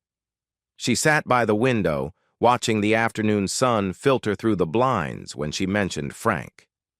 He asked me to marry him, she said without looking at me. Last month. He wanted me to move to Atlanta with Penny. My heart felt heavy. I kept my voice calm. Congratulations.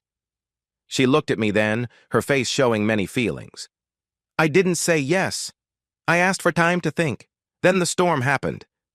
I stayed quiet, not sure what to say. He didn't come, Kevin. She looked straight at me. I called him 3 times. The phone lines were bad, but I finally got through. I told him we were stuck. And he said, she stopped and took a breath. He said he couldn't get a flight out. He promised to come as soon as the airports opened again. That makes sense. The airports were closed. You rode into a huge storm on a motorcycle. Her voice trembled a little. You hurt both your shoulders protecting me. You almost didn't survive. And Frank couldn't catch a flight. Rachel. I'm not trying to compare you to him. That wouldn't be fair. She stood up and walked to the window, turning her back to me. But something changed during that storm. I kept waiting for someone else to come. I kept hoping. And then you showed up. You, of all people. The last one I expected. I had to. I know. She turned back. And that's what scares me. I didn't understand, judging by my face. I still feel something for you, she said quietly. I have tried not to for 3 years. I've gone on dates, moved forward, told myself we were done. And then you come back into my life like a storm, and all those feelings I thought were gone. She shook her head. I need time, Kevin. I need to figure out if what I saw in that storm is who you really are now, or just how you are during a crisis. What's the difference? It's everything. She walked toward the door. The storm version of you was brave and gave everything for the people you care about. But storms end. What really matters is who you are on regular days, who you are when life is calm. She left before I could say a word, but her words stayed inside me long after she was gone. 2 weeks after the storm, I was released from the hospital. The first thing I did was go to a memorial. Penny pushed my wheelchair through the cemetery, carefully moving between the headstones and fresh soil. The deputy who had died during the storm, Officer Marcus Webb, 34 years old, married with 2 children, was being honored before burial. The department had asked me to be there. I didn't want to go, but Penny had insisted. "You should go," she said. "He died trying to do what you did.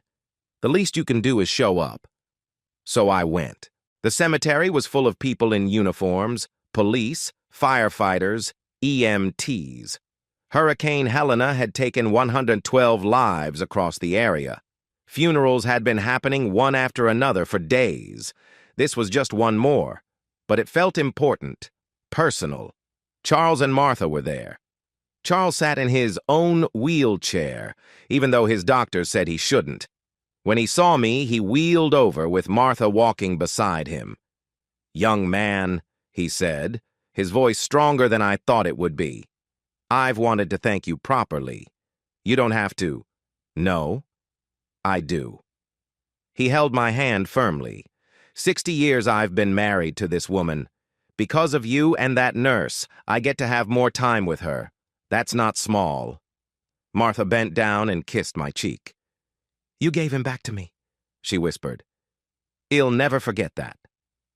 After they walked away, Penny squeezed my shoulder. "See? You are a hero. Stop arguing." I watched the flag-covered coffin being lowered. Marcus Webb's wife and children stood nearby, their faces showing the sadness they were too young to fully understand. "The real hero is the one going into that ground," I said quietly. "Marcus Webb died trying to do what we did. The only difference was chance." Penny was quiet for a moment. Then she leaned close and spoke in my ear. "Maybe. But chance doesn't take away what you did. You made choices. You showed up. That matters, too." A few weeks later, Penny took me to Siesta Key Beach for my first outing for physical therapy outside the house. She wanted to pick the place, and when we got there, I understood why. We sat on the sand, watching the gentle waves. It was hard to believe the same ocean had caused so much destruction during the hurricane. The sun felt warm on my face. My shoulders hurt, but it was a good kind of hurt that meant I was healing, not breaking. "Remember when you used to take me surfing here?" Penny asked. She sat next to me, hugging her knees. "Yeah, I remember. Those were good days. Simple days. Days when I thought my life was hard, but I didn't really know what hard meant yet. Think we could do that again? When you're better?" "I'd like that." I looked at her. "Might take some time. These shoulders, I can wait." She smiled.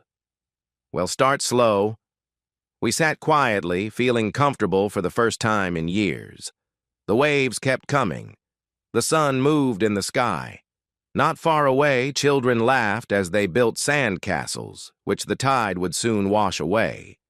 Then Penny leaned against me, resting her head softly on my chest, careful not to hurt me.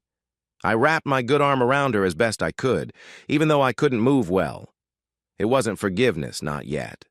That would take more time, more effort, and proof that the man who had shown up during the storm was the same man who would be there on regular days. But it was a start. And for now, a start was enough. 6 weeks after the storm, I was living in a small apartment on the second floor of an old house near downtown Tampa. It wasn't much a bedroom, a small kitchen, and a living room that I also used for my therapy exercises. But it was mine. The walking boot had replaced the cast on my ankle, and my shoulders had gone from being stuck to just hurting a lot. The doctors called it progress. Some days it felt like progress. Other days it felt like punishment. Rachel knocked on my door at 7 in the evening, which was unusual. Since the hospital, our meetings had found a careful rhythm Penny visited. We talked briefly about practical things, and sometimes we had longer talks that felt important. But Rachel had never come to my apartment alone before. I opened the door and saw right away that something had changed. It wasn't her clothes or hair. It was something in the way she stood, the way she carried herself. It was like one kind of burden had lifted, and another, heavier one had taken its place. "Can I come in?" she asked. I stepped aside and watched her sit on the edge of my old couch. She held her hands together between her knees and stared quietly at the resistance bands hanging on my door frame. After a long pause, she said, "I drove to Atlanta yesterday to see Frank."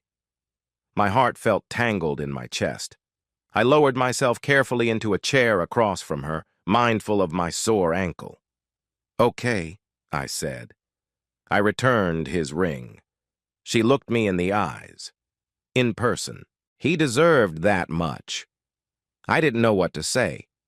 Part of me wanted to feel hopeful, to believe this meant something for us. But a bigger part remembered what Rachel had said in the hospital. I need to know if the man I saw during the storm is who you really are now, or just who you become when things fall apart. "What does that mean?" I asked carefully. "For us?" Rachel took a deep breath. "It means I care about you, Kevin. The storm changed something, or maybe it just showed what was already there. But caring and trusting are not the same. Trust doesn't come back from just one brave moment.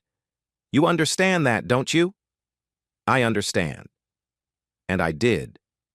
Years of pain and mistakes couldn't be undone by one night that felt desperate and brave.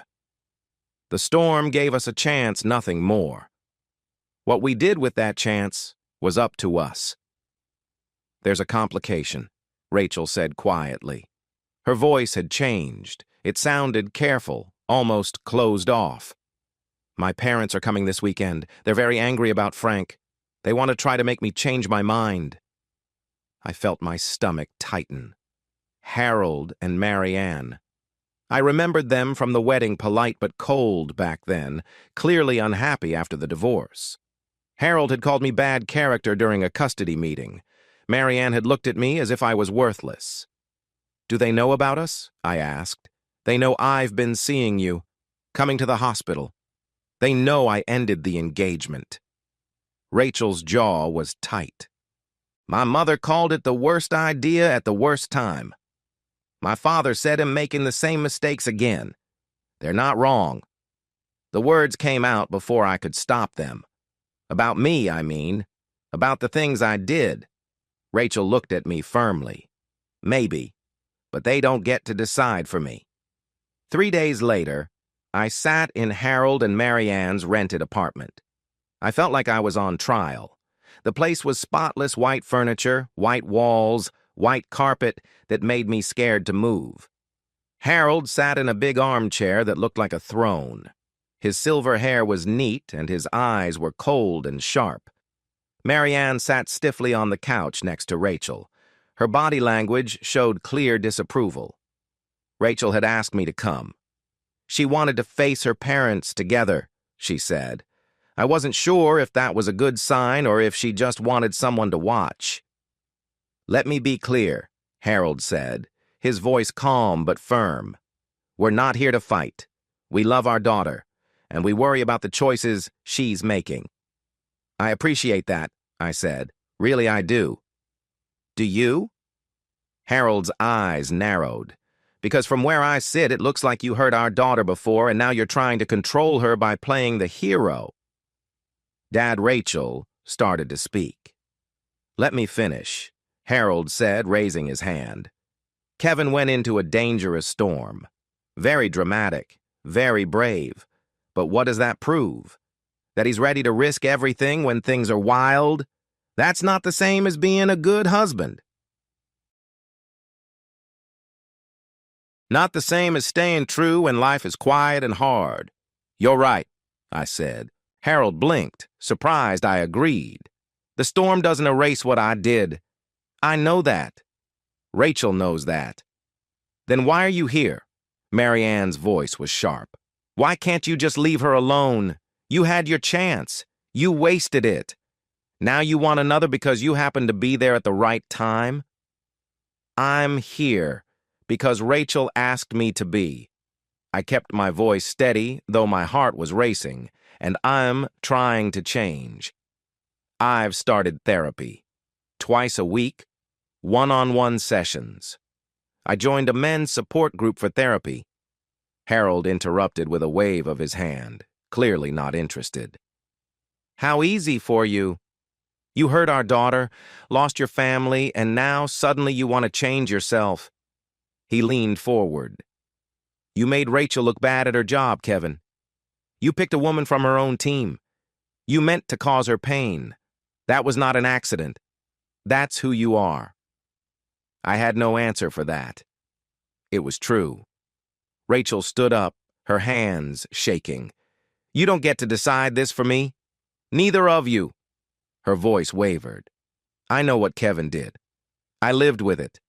I had to go to work every day and see Sarah's face, knowing my husband chose her just to hurt me. I know. Then why? Mary Ann began. Because I saw him almost die. Rachel's voice grew louder. I felt him throw himself over me when that debris fell. I heard him get hurt. I held his hand in the ambulance while he drifted in and out. You weren't there. You don't know what that was like. Harold did not soften. Being brave at a hard moment doesn't make up for being cruel all the time, Rachel. You know that. This is my life. Rachel wiped tears from her face. My choice, not yours. She grabbed her purse and went toward the door. I love you both, but if you can't support me, then don't stand in my way. She left. I stood to follow, but Harold's voice stopped me. You will regret this, he said quietly. Both of you. And when it all falls apart again, because it will, we won't be there to fix it. I had nothing to say. I couldn't change his mind. I just followed Rachel out into the bright Florida sun, leaving the white condo and its cold judgment behind. 3 days later, I was on my parents' porch doing exercises for my arm. The walking boot made it hard, but the doctor said if I wanted to move like before, I had to keep trying even if it hurt. I was using resistance bands to work my shoulders, feeling the slow burn of muscle coming back when I heard tires screech in the driveway. I looked up and saw a truck I didn't know. The door opened fast and Frank stepped out. He was taller and stronger than I thought. His face was twisted with something between anger and sadness. His eyes were red, like he had slept. He crossed the porch quickly, and before I could stand, he was right in front of me. You couldn't stay in her past? His voice was tight. 2 years. 2 years I was there for her. I was good to Penny. I showed up when she needed me. And you, he pointed at my chest. You come in with a motorcycle and some big rescue, and suddenly I don't matter? Frank. I raised my hands slowly, palms facing out. I didn't plan this. The hurricane wasn't a plan. I didn't even know Rachel was on that island until she called me. That's a lie, he said. Before I could react, he hit me. I stumbled back, tasting blood. My sore shoulders hurt sharply from the sudden move. Before I could steady myself, he hit me again in the ribs, and I fell hard on the wooden porch. 2 years, Frank shouted as he hit me again. I was going to marry her. I was going to be Penny's dad. I didn't fight back, partly because my shoulders were still hurting, mostly because I understood. I had felt the same strong anger 3 years ago, when I thought Rachel was being untrue. Back then, I had taken my anger out on things. Frank was taking his anger out on me. In a strange way, maybe I deserved it. More punches came. I had blood in my mouth and pain in my chest. Then a voice broke then through the chaos. "Frank, stop!" Rachel was running across the lawn from where she must have parked. She stood between us, pushing him back with her hands on his chest. Frank's voice shook. "Stop!" she said, crying. "Please! Just stop!" Frank's anger slowly went away like water running out of a cracked cup. He stood in the afternoon sun, breathing hard, tears running down his face. He looked at Rachel, then at me lying there, bleeding, then back at her. "Why?" he asked. "Why him? After all he did to you?" Rachel's voice was soft, the same calm voice she used when helping scared patients or people in shelters. "Frank, you are a good man. You cared for Penny so well. You were kind and steady, exactly what you needed to be. Then why was that not enough?" She took his hands gently. The storm didn't make me love Kevin again. It just made me stop pretending I didn't. I've been lying to myself for 2 years. Every time I looked at you, I was still comparing you to him. That wasn't fair. It never was. "I could have made you happy," Frank whispered. "Maybe." Rachel squeezed his hands. "But you deserve someone who loves you fully. Someone who isn't carrying all this pain inside. You will find her, Frank. I know you will." There was a long silence. I watched from the porch, blood dripping from my split lip, seeing a moment between them that felt very private. I shouldn't have been there, but I couldn't look away. Finally, Frank let go of her hands. He wiped his face with his sleeve, took a deep, shaky breath, and looked at me. "You hurt her again?" he said quietly but firmly, "and I will end this." I nodded. "Fair." Without another word, he walked back to his truck. The engine started, and he drove away down the road, heading toward whatever was next for him. Rachel came to me then. She knelt beside me on the porch, her hands soft as she touched my sore face. "You didn't fight back?" He needed it. I winced as she pressed gently on my ribs. "And he's not wrong about any of it. You're an idiot." She almost smiled, even though tears were in her eyes. "Come on, let's get you cleaned up." A week later, Harold and Marianne asked for one more meeting. They said it was their last try. This time, they made sure Penny came too. I wasn't invited. Later, I heard what happened from Rachel and Penny. Their stories matched in many parts and filled in details of each other's tales. They met in the same white condo, with white furniture and its cold feeling. Harold spoke carefully. Kevin's past, the problems, the hard times, and the many years of hurt. Marianne spoke with feeling. Rachel deserved better. Penny needed a safe place to live, and trying to fix things was a mistake everyone would regret. "Your mother deserves better," Harold said, looking at Penny. "Surely you see that." Penny was quiet a long time. Then she stood up. "I hated him," she said firmly. "For 3 years. I wished he was gone. I told him that straight to his face." Harold nodded like he agreed, but Penny kept going. "Then I saw him ride a motorcycle into a big storm to save me." Her voice got stronger. "I saw him protect Mom when some flying pieces almost hit her. He was badly hurt, but he didn't stop. He didn't think about himself at all. He almost didn't make it." Penny Marianne began. "I'm not done." Penny's eyes flashed with fire. "Dad made terrible mistakes. I'm still mad about what he did. I probably always will be, a little.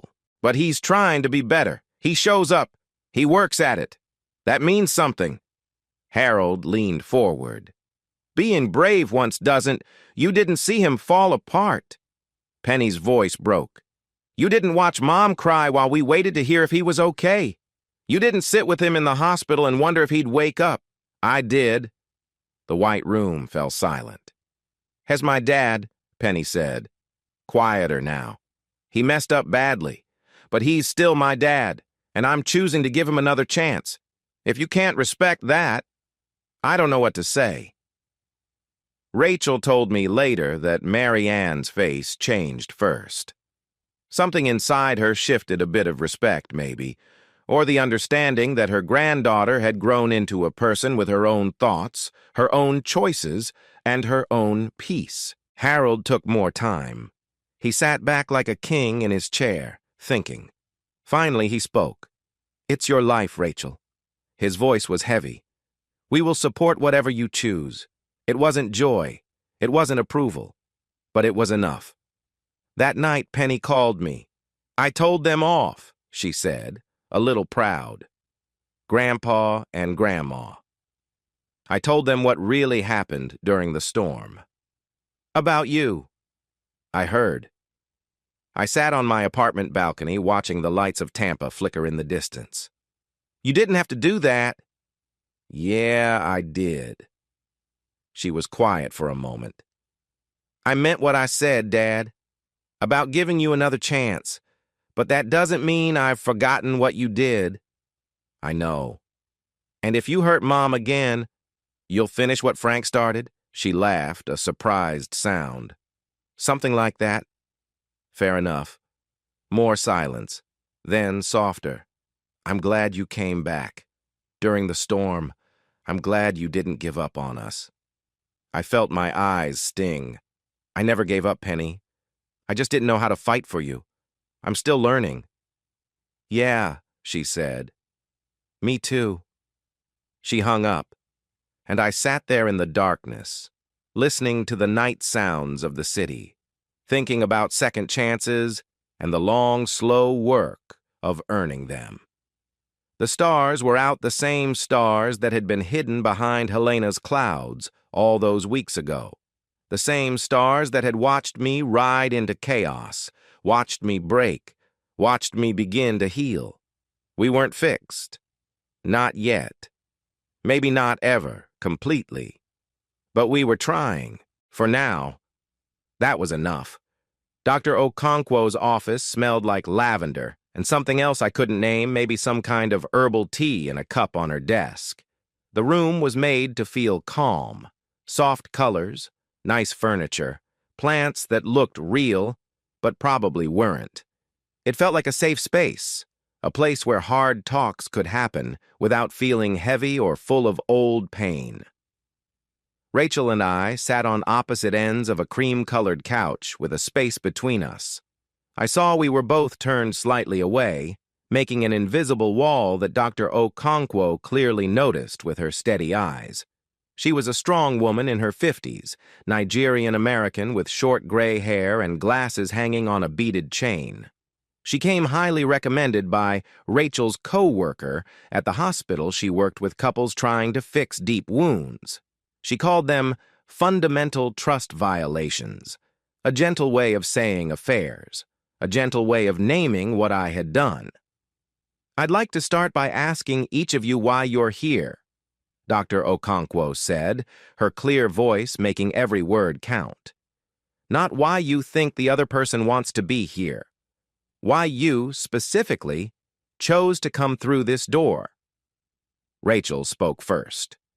She was always better at finding the right words. "I'm here to find out if trust can be rebuilt." She paused, hands folded in her lap. "Kevin did something I'm not sure I can get past, but I need to know if it's possible, if there's even a base left to build on." Okonkwo nodded and looked at me. "Kevin?" I had practiced what to say many times in my head, but now, looking at her steady face, all my answers disappeared. "I'm here to show that I've changed," I said slowly, "and to really understand why I hurt us, not the excuses I've told myself for 3 years. "That's a big difference," Dr. Okonkwo said, "the difference between an explanation and an excuse. We'll talk more about that." She leaned back in her chair. "I want to try something. Kevin, tell me what you did from Rachel's side. Not what you meant to do or felt, but what Rachel went through." I felt my throat tighten. For 3 years I had been caught up in my own story, my own reasons, My version where I was hurt and reacted, not mean on purpose. Thinking about it differently felt almost impossible. I tried to speak but stopped. Rachel was watching me with a look I couldn't understand. "You came home tired?" I said, looking at the floor and somewhere between Rachel and there. "Every day. You dealt with Ellis and how he treated you badly. You tried to write down everything for work, to keep your job safe, while he made work hard. And you didn't tell me because every time you said his name, I got that look." I looked at Rachel's eyes. That look where I seemed jealous and suspicious, making you feel bad for something you didn't do. Tears were filling Rachel's eyes, but she didn't stop me. "Then you found out your husband was not honest with you." The words felt heavy. Not just not honest with someone from your work, someone you had to see every day. Someone I chose because I knew it would make the one place you felt good still hurt you. My own eyes hurt now. Every day, you had to go to work and see her face, see people talking quietly. Wonder who knew. Wonder if they were laughing at you. "That's exactly it," Rachel said softly. "You took the one place where I felt strong and made it painful." Dr. Okonkwo let the quiet stay for a moment before she spoke. "This is where we begin," she said gently. "We need to understand the pain before healing can start. Kevin, this was hard, but it's the start of everything to come." The men's group met every Thursday night in the basement of a church, 3 blocks from my place. There were 8 of us, from about 25 to early 60s, all there because we'd hurt someone we said we cared about. I was the youngest by almost 10 years, and as far as I knew, I was the only one whose wife hadn't given up completely. The group was led by a man named Marcus. He was not a therapist, just someone who had been through what we were going through. He had spent 15 years fixing the damage he'd caused. He had simple rules. No excuses, no making things smaller than they were, no "but she" or "if only he" comments. Just the truth, said out loud, shared with men who knew because they had told themselves the same lies. "I told myself I was getting even," I said in my 3rd meeting. The words felt easier now after weeks of practice. "I thought Rachel was being unfaithful. I wanted to punish her before I even knew the real story. But that's not the true reason." I breathed in deep. The truth is, I was punishing her for feelings I was too scared to talk about. I felt like I wasn't good enough. Her job was moving forward, and I felt like I was fading away in our marriage. Instead of talking about it, I made up a story in my head where she was the bad one, where my harshness seemed fair. An older man named Gerald nodded slowly. He had been coming for 3 years and was still working to fix a marriage almost broken by many mistakes. "The way it feels when you're inside it seems real," he said. "Like you're the one who's hurt and the punishment is fair. Then one day you realize you were the one causing harm the whole time." I thought about that word, harm. I had avoided it for so long, telling myself I wasn't that bad, that there were reasons, that anyone might have done the same. But sitting in that room with men who had told themselves the same lies, I couldn't hide anymore. My therapy sessions with Dr. Patterson focused on my ADHD not as an excuse, but as a reason. He helped me see how my brain stuck to my worries and wouldn't let go, how my thoughts kept spinning until I felt sure, even when I wasn't. "The goal isn't to stop the spinning thoughts," Dr. Patterson said once. "It's to notice when it's happening, to stop at certain times and ask if the story you're telling yourself is true." I practiced paying attention to the signs, the tight feeling in my chest, how my thoughts would circle again and again, the urgent feeling of being right. I learned to say out loud, spiraling to Rachel, to Dr. Okonkwo, and to myself, Saying it became a way to stop the cycle before it got worse. It wasn't a magic fix. It wasn't a cure. But for the first time, I had tools. I could name what was happening in my mind. And I had people making sure I used those tools. In the months that came, Rachel and I started talking. Really talking not about Penny's busy days or the chores or the safe, easy topics we had fallen back on since the divorce. We talked about ourselves. We met at coffee shops, quiet restaurants, and took long walks along the beach. The sound of the waves helped us when the silence between us felt too heavy. I learned things about Rachel I never knew before, or had forgotten in the angry fog that filled our last years together. She told me about Ellis the whole story, not just the bits I had heard from court papers and hospital talk.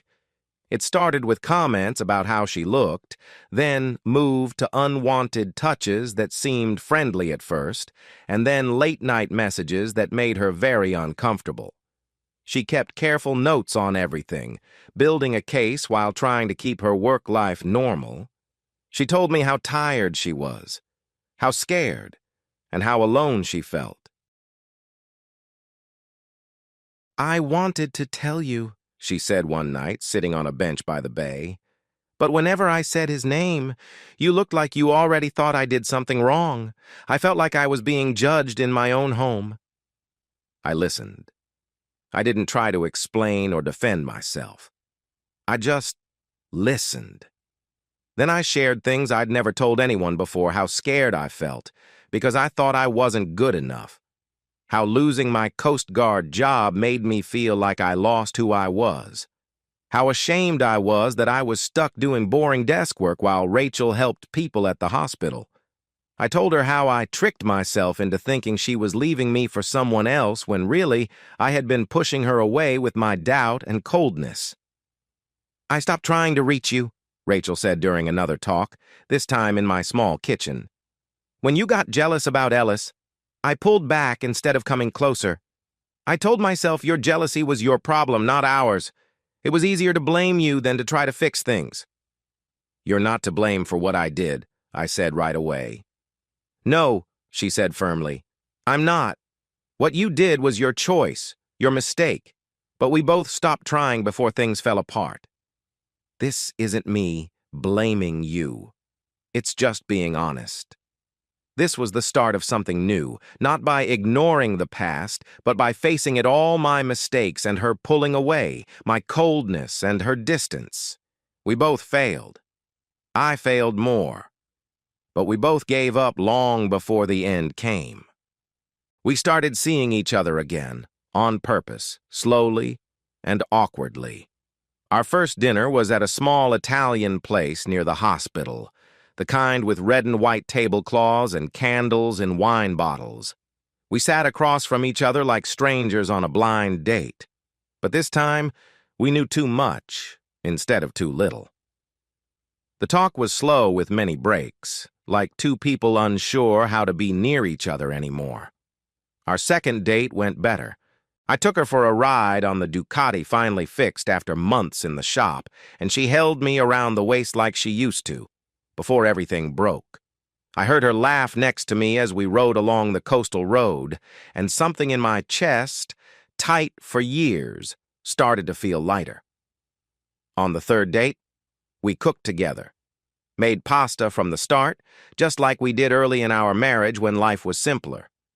Our hands remembered the steps even if our minds did not. She rolled the dough, I made the sauce, we moved around the small kitchen like a dance long forgotten. Getting close again was slow. A hand held during a movie.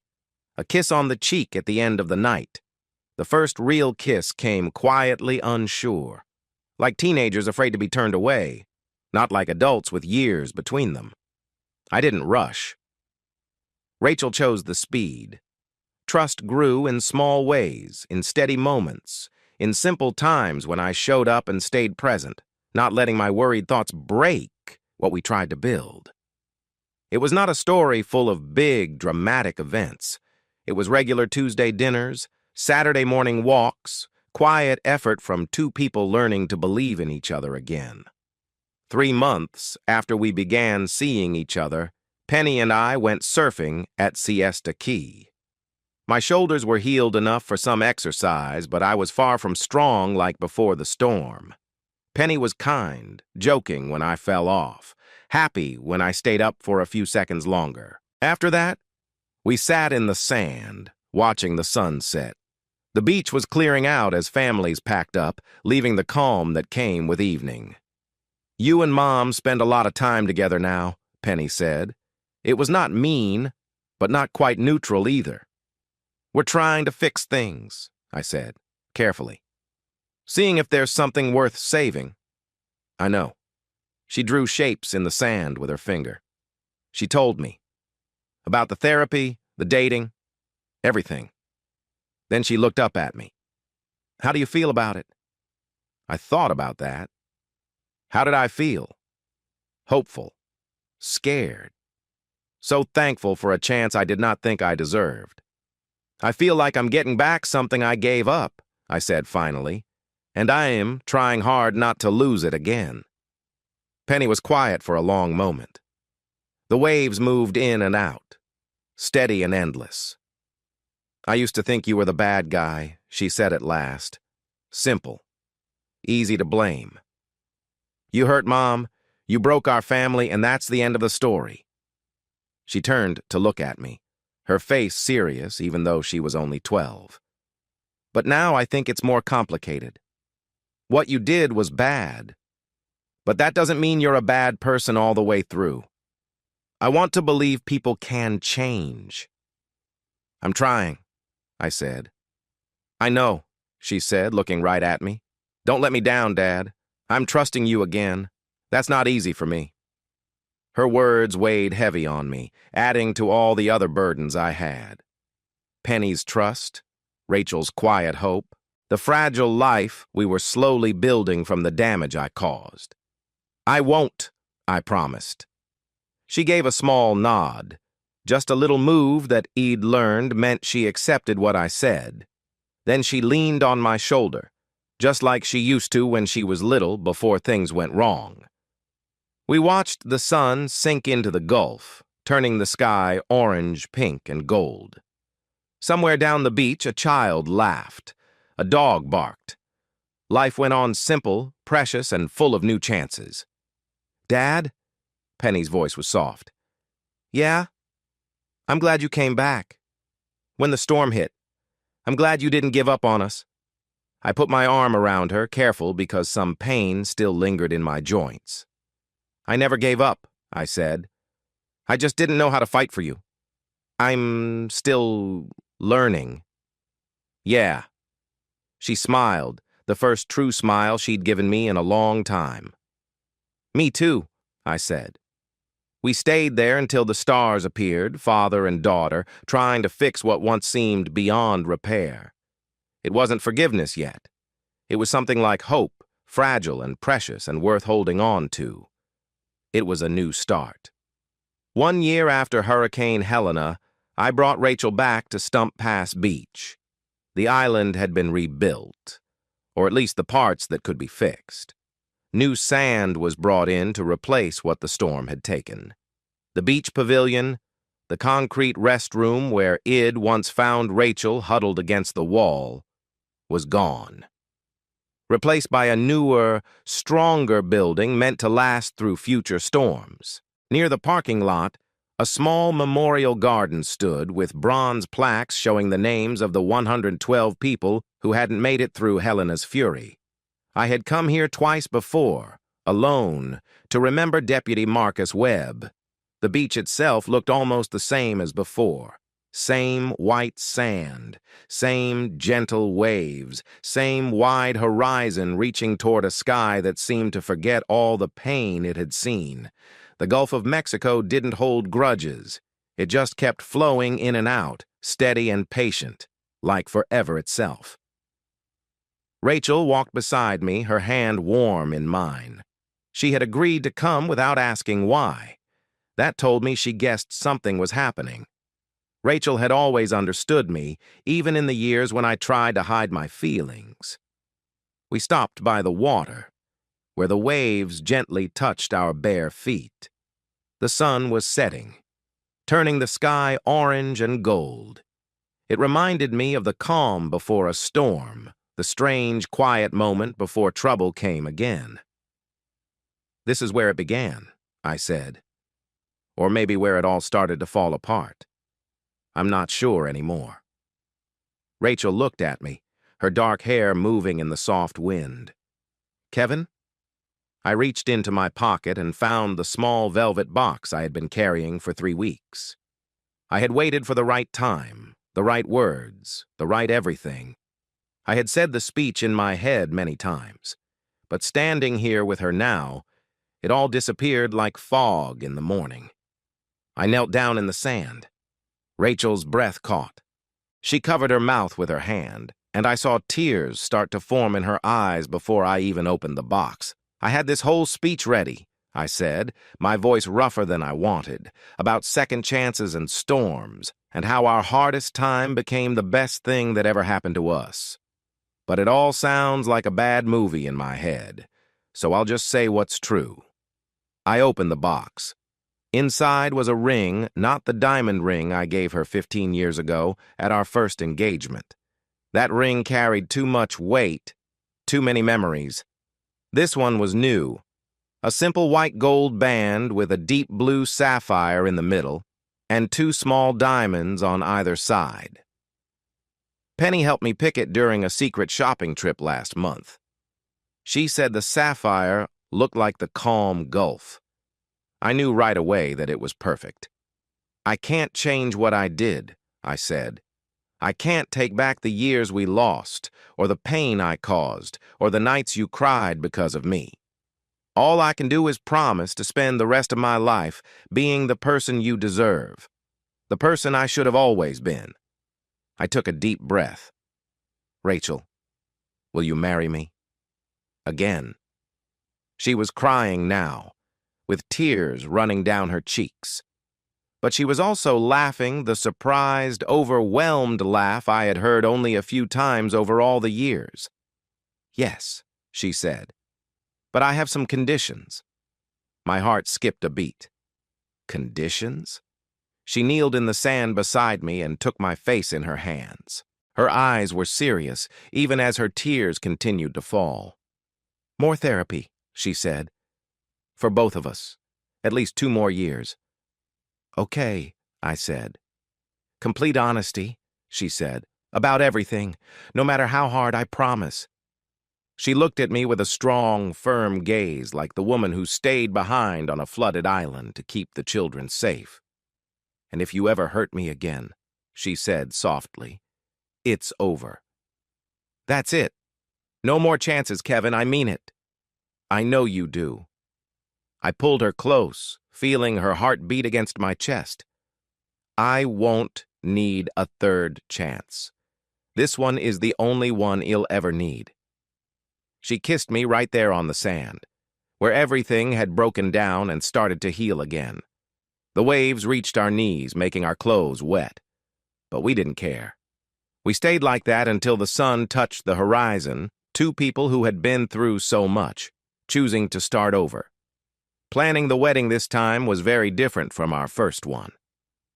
15 years ago, we were young and hopeful, thinking that bigger was always better. We invited 300 people to a fancy country club. We spent months arguing over decorations and seating. It became more about showing off than about love. This time, we wanted something different, something real. We picked a quiet beach near Cape Hayes, not far from my parents' house. No more than 40 guests, no fancy hall, just sand and sky and the people who really mattered. Harold and Mary Ann accepted our invitation, which surprised me more than I expected. Rachel's father called me a week after our engagement. He tried to sound like he was congratulating me, but it felt more like a warning. "I still have doubts," he said, his voice careful, like I remembered from our past talks. "But Penny trusts you. Rachel trusts you. I guess I can try to trust you too. Thank you, sir. Don't thank me yet. Prove me wrong. He paused. Or prove me right and you'll regret it. Fair enough. Daniel was more direct when I asked him to be my best man. Don't mess this up, he said, giving my shoulder a strong clap that made my sore muscles complain. I can only help you through so many storms. Penny's answer to being Rachel's maid of honor was more complicated. At 13, she had strong opinions about everything. She made it clear she didn't want to wear a puffy dress or sprinkle flower petals. I'm not a kid, Dad, she said, rolling her eyes like only teenagers can. If I am doing this, I am doing it my way. Her way meant spending hours looking up flowers and colors, talking with Rachel about dress choices, and becoming the most involved wedding planner in the family. She had never admitted it, but I caught her practicing walking down the aisle quietly in the yard. The RSVPs came in steadily over the next weeks. My parents, Rachel's parents, Daniel, Cindy, and Rebecca. A small group of close friends from both of our lives had gathered. Then, a week before the ceremony, a note arrived. It was written in neat handwriting on cream-colored paper. It said, Dear Kevin and Rachel, we would be honored to see your joining together. Love stands strong through every storm. We will be there. Best wishes, Charles and Martha Whitfield. That evening, I showed the note to Rachel. She smiled in a way that made me love her even more. They're family now, she said simply. The hurricane made them family. The wedding day came with beautiful weather that felt like a gift. The sky was clear, a soft breeze blew, and it was warm enough to walk barefoot but still comfortable. The Gulf looked calm and peaceful, like shiny silver without any sign of the storms from a year ago. I stood under an arch made from driftwood and tropical flowers. Daniel was beside me, and we watched our small group of guests settle on the chairs in the sand. Charles and Martha sat in the front row. Charles looked healthier than I thought possible after what he had been through.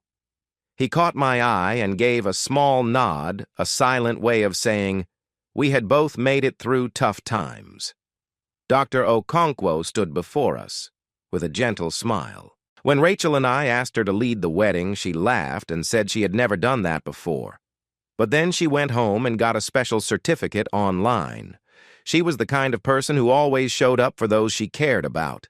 The music began, not the usual wedding song, but the tune from our first wedding. It was the same melody we had danced to years ago. The meaning was different now. It was something earned, not just hoped for. Rachel came down the aisle. I held my breath. She wore a simple cream-colored dress that moved softly in the breeze. Her dark hair flowed around her shoulders, decorated with small white flowers that Penny had put in that morning. She looked beautiful, not in a perfect way like before, but real, strong, and true. Penny walked with her, acting as maid of honor and also the one to give her mother away. At 13, she seemed older than her age. She carried herself quietly and with a calm strength that made my heart full. Her dress was deep blue, the same color as the calm Gulf, and she smiled like I hadn't seen in years. They reached me, and Penny put Rachel's hand in mine. Then she leaned in and whispered something I barely heard over the sound of the waves. Don't mess this up, Dad. I almost laughed. Instead, I squeezed her hand and quietly said, I won't. Dr. Okonkwo's voice carried softly over the gentle sound of the sea as she began the ceremony. She talked about love and loss, about hard times and starting over, about the bravery it took to try again after everything fell apart. I didn't hear all the words clearly. I was looking at Rachel how sure she looked and the little smile on her face. Then it was time for our promises. Rachel and I had written them together, one night at her kitchen table. We argued over the right words and cried a little while working on our drafts. What we ended up with wasn't fancy or poetic. It was honest. "We broke this once," I said, my voice steady even though tears wanted to come. "Because of what I did, I broke what we had. I lost your trust and your love. I can't excuse what happened, and I won't try." I took a breath. But we spent a year putting it back together, little by little. Honestly, with help from people who didn't give up on us. I looked at Dr. Okonkwo, Daniel, and Penny. I promised to keep building us every day for the rest of my life. I promised to be the man you deserve, not who I was, but the man I'm becoming. Rachel spoke next. Her voice was firmer than mine, but I could see her hands shake as she held mine. "I spent 3 years hating you," she said, "trying to hate you. But hate takes too much energy, and I didn't have it. So I stopped caring instead. I told myself I was past you, that I had moved on." She smiled. It was sad and hopeful at the same time. "Then you took a big risk, and I saw I had been lying to myself all along." She squeezed my hands. "I forgive you, Kevin. Not because you always deserve it, maybe you do now, maybe not, but because holding on to anger was hurting me more than it was hurting you. I forgive you because I want to be free, and I choose you again, because beneath all the pain and history, you are still the man I fell in love with. You are still worth fighting for." Dr. Okonkwo said we were husband and wife. I kissed Rachel as the small group clapped. I tasted salt on her lips. I wasn't sure if it was tears or the spray from the sea. When I looked at Penny, she was smiling and crying at the same time. In that moment, I knew all we went through, the hurt, the loss, the slow, hard work of fixing things had been worth it. We spent our honeymoon in Kauai. We both loved the ocean, and Rachel had always wanted to try surfing in Hawaii. The first few days were easy and relaxed, long mornings in bed, afternoons at the beach, evenings watching the sun set over the Pacific from our little cottage porch. On the 4th day, we rented surfboards. I was still getting stronger in my shoulders and doing exercises every morning to help with that. Rachel had been surfing for fun for many years, and now she was better than me. This was the opposite of how it used to be when we were first married. Back then, I was the one teaching her how to surf. She laughed at me when I fell badly on my first wave. The board slipped out from under me and I fell into the warm water. "Need some help, old man?" she joked, sitting calmly on her board waiting for the next wave. "I'm only 39, I said, coughing up some salty water. "That's not old," she said. "Tell that to my shoulders," I replied. I caught the next wave and stayed on my board for about 20 seconds before losing my balance again. Rachel paddled over to help me back up on the board. Her hands were steady and sure. "Not bad," she said, "especially since you almost didn't make it through last year." "I didn't almost die," I said. She gave me a knowing look. "Kevin, you had both your shoulders out of place and a broken ankle. The doctor said you were very close to serious nerve damage." "Okay, maybe I was close," I said, smiling. She laughed, a sound full of surprise and joy that I loved to hear again. "Come on, let's try one more wave before the sun goes down." We surfed until it got dark, until our muscles felt tired and our skin was tight with salt. Then we sat on the beach and watched the sunset, turning the sky colors I couldn't even name. "Second chances are like storms we get through together," Rachel said softly, leaning her head on my shoulder. I pulled her closer. I felt her warmth and the calm rhythm of her breathing. "I'm going to spend every day proving I deserve this chance," I told her. That night, we talked about the future while lying close in the big bed of the little cottage. We talked about having more children, where we might want to live, and what kind of life we wanted to build now that we had a fresh start. "Maybe," Rachel said, when I asked about kids. "I'm open to it, but I want to make sure we're truly ready, not just in the good times, but really ready." "That's fair," I said. "We'll talk more once we get home, when real life begins again." I kissed her forehead. "I'm okay with that." Real life did start again 2 weeks later when we landed at Tampa International Airport. Penny was waiting for us, full of excitement. She practically jumped on us before we could even get through the busy part of the airport. "You're both tan," she said, looking at Rachel's face closely. "It's weird. You look like tourists." "We were tourists," I said. "Whatever. I missed you," she said, hugging me again. I felt a weight lift from my chest that I didn't know I had been carrying. "Both of you, don't ever leave for 2 weeks again," she told us. Behind Penny stood both sets of our parents, a small miracle that they had all arrived together without any troubles. My mother was crying, as she always did at emotional times. My father tried hard not to cry, like he always did. Harold and Mary Ann stood a little apart, but Harold caught my eye and gave a small nod that felt like approval. When we reached them, he shook my hand. "Welcome back," he said. Then, more quietly, "Take care of my daughter." "I will," I promised. I am. We drove home through the familiar Florida scenery. Penny was chatting from the back seat about her summer the new surfboard she had talked her grandmother into buying, the marine project she was starting at school, and her plans for fall. Rachel looked over at me across the center console and smiled. I smiled back. It wasn't perfect.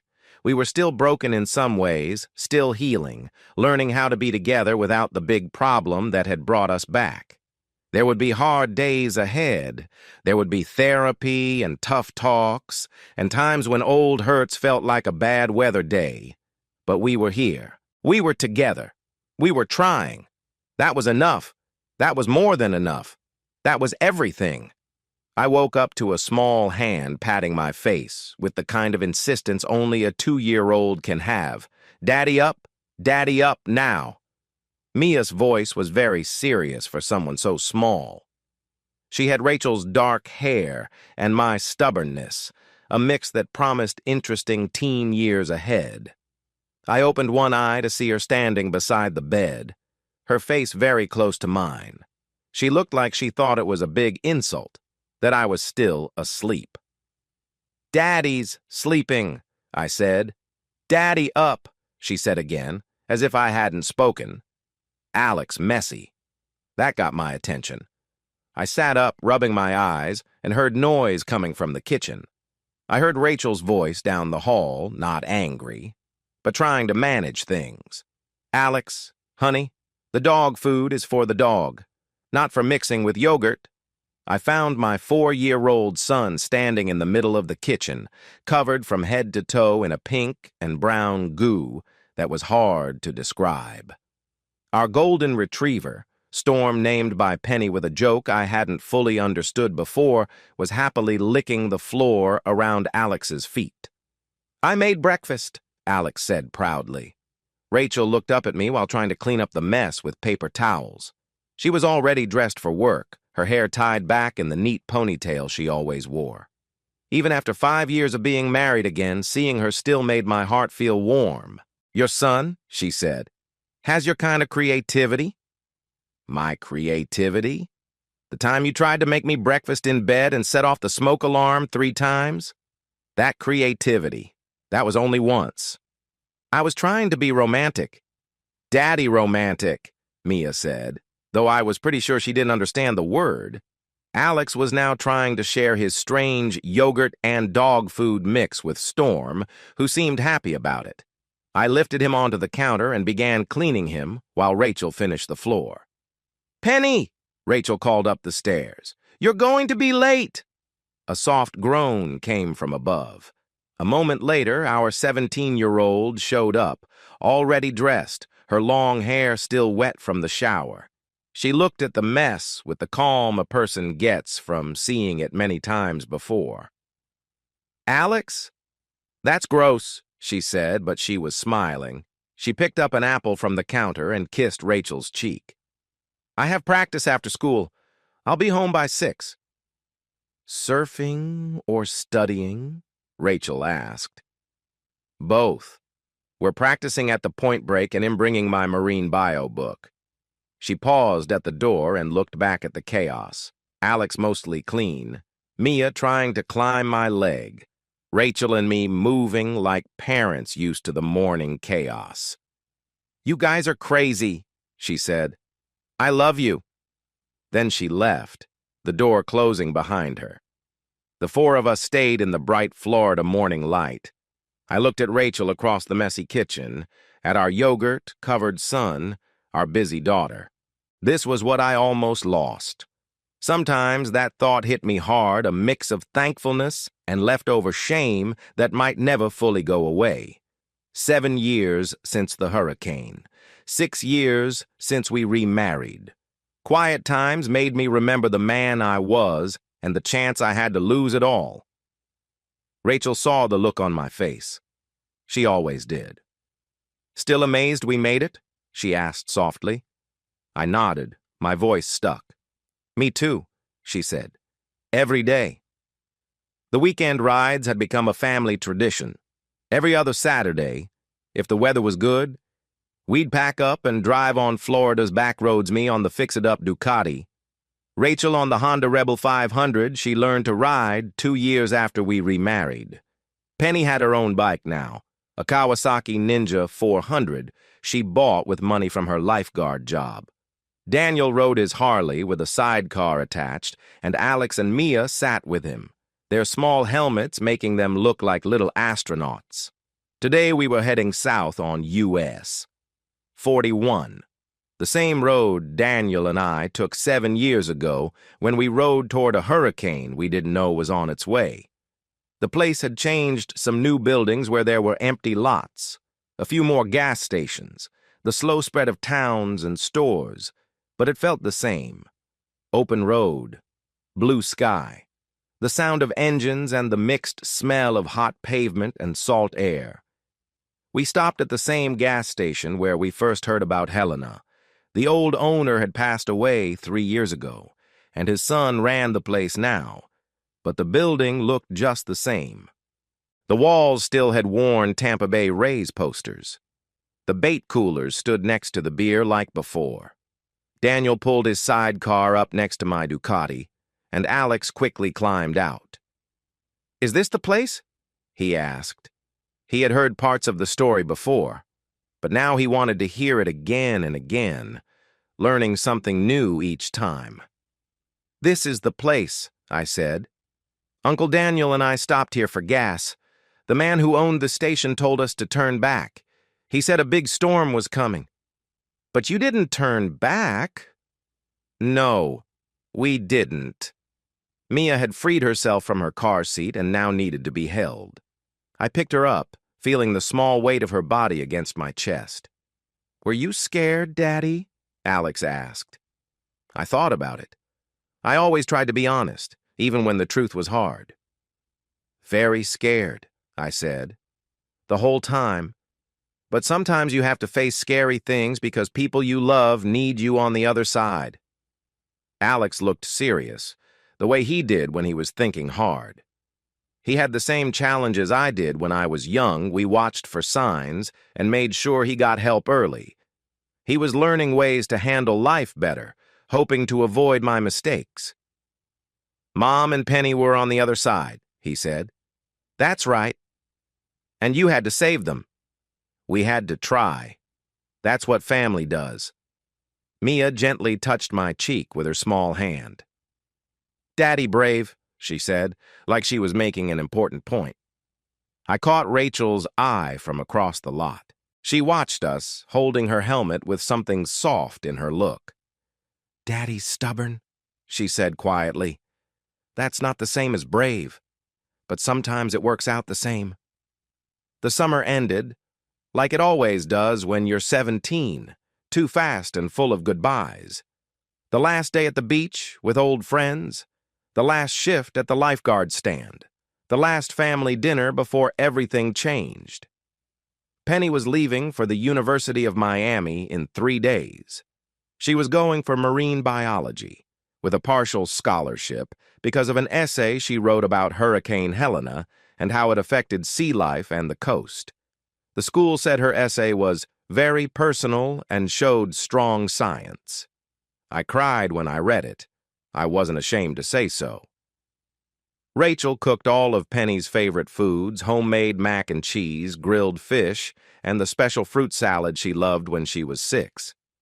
Alex and Mia shared their own food ideas, mostly asking for more ketchup on things that didn't really need it. After dinner, once the little kids were asleep and Rachel was tidying up, Penny and I went for a walk on the beach. This had become our special habit over the years, the place where we talked about the important things that didn't fit in the living room or kitchen. The sun was setting, coloring the sky with orange and pink. The Gulf was calm, barely a wave, so peaceful compared to that rough night 7 years ago. "I'm going to miss this," Penny said, leaving footprints in the wet sand. "Miami has beaches, but it's not the same. You'll come back. Holidays, summers." "I know." She was quiet for a moment. "Dad, I need to tell you something." My heart jumped a little, that familiar fear that something was wrong, that maybe I had missed a sign, that bad news was coming. Old worries don't go away easily. "Okay," I said. She stopped and faced me. At 17, she was almost as tall as her mom, with Rachel's dark hair and my gray eyes. She looked like an adult now. "When did that happen?" "I forgave you a long time ago," she said. "You know that." "I do. But I want you to know something else." She took a deep breath. "I respect who you have become. You could have stayed the person who hurt Mom. Lots of people say they're sorry and then keep doing the same things. They say they've changed but haven't. They just get better at hiding it." I waited, not sure where she was headed. "You really changed," she went on. "You did the work. Therapy, support groups, everything. You showed up every day for years. You proved it wasn't just words." Her eyes started to fill with tears. "I watch my friends and their families, Dad. I see how they argue, hurt each other, and pretend things are okay when they're not. And I think about how different things could have been for us." "Penny, let me finish." She wiped her eyes. "I'm proud of you. I know it sounds strange for a daughter to say to her dad, but it's true. You're the dad I brag about now, the one who faced the storm. The one who came back." I couldn't find words. My throat felt tight. "That moment during the storm," she said quietly, "when I was on your back and we were crossing the causeway and I thought we wouldn't make it, I said I loved you. Do you remember?" "I do." "That was real. Even after everything. Even after 3 years when I was so angry I couldn't think clearly. In that moment, I knew." She stepped closer and hugged me. "You're my dad. You will always be my dad. And I'm glad you didn't give up on us." I held her there on the beach, my daughter who had grown up without me really noticing, my little girl who would leave for college in 3 days. The waves moved slowly in and out, steady and calm, as they had for millions of years. "Your belief in me helped," I finally said. "When you told me you loved me, it opened something inside. Something I thought was locked away forever." She pulled back and smiled at me, this strong and beautiful young woman who had her mother's strength and her own special kindness. "Don't mess it up while I'm gone," she said. I laughed, my voice breaking a little. "I won't. I promise." On Saturday mornings, I taught the little ones to surf. Alex jumped in. with the same fearless energy he showed in everything he did. At 6, he was already catching small waves, falling a lot, laughing, and paddling back out to try again. He had my restless need to keep moving, but he also had Rachel's ability to focus when it mattered. Watching him felt like seeing a better version of myself, the good parts, without the bad. Mia, at 4, liked to stay on the shore. She built detailed sand castles with the care of an artist, decorating them with shells and seaweed, telling stories about what she was making in her constant chatter. I had learned not to push her. Not every child needed to surf. Not every moment was for doing something big. Rachel joined us with her camera, taking pictures of moments that would become memories for when the kids were grown. Alex riding a wave, arms wide, a big smile on his face. Mia showing off her newest sandcastle. Me sitting on my board, watching both of them, feeling something hard to name. It wasn't just gratitude. It was bigger. It was knowing I was here aware, involved, watching my children grow instead of somewhere else. Somewhere I might have been, if life worked by fairness. Alex came up from his latest fall, coughing and laughing. "Dad, did you see?" I did. I always saw now. That's what I promised myself, Rachel, and all of them, to be present, to notice, to not get so lost in my own thoughts that I miss life happening right in front of me. "I almost caught that wave." "You did great, buddy. Ready to try again?" He was already paddling back out, full of energy and determination. I watched him go, my heart so full it hurt. Rachel waded out to where I sat on my board. The water was up to her waist, and she leaned against me, her shoulder warm against my arm.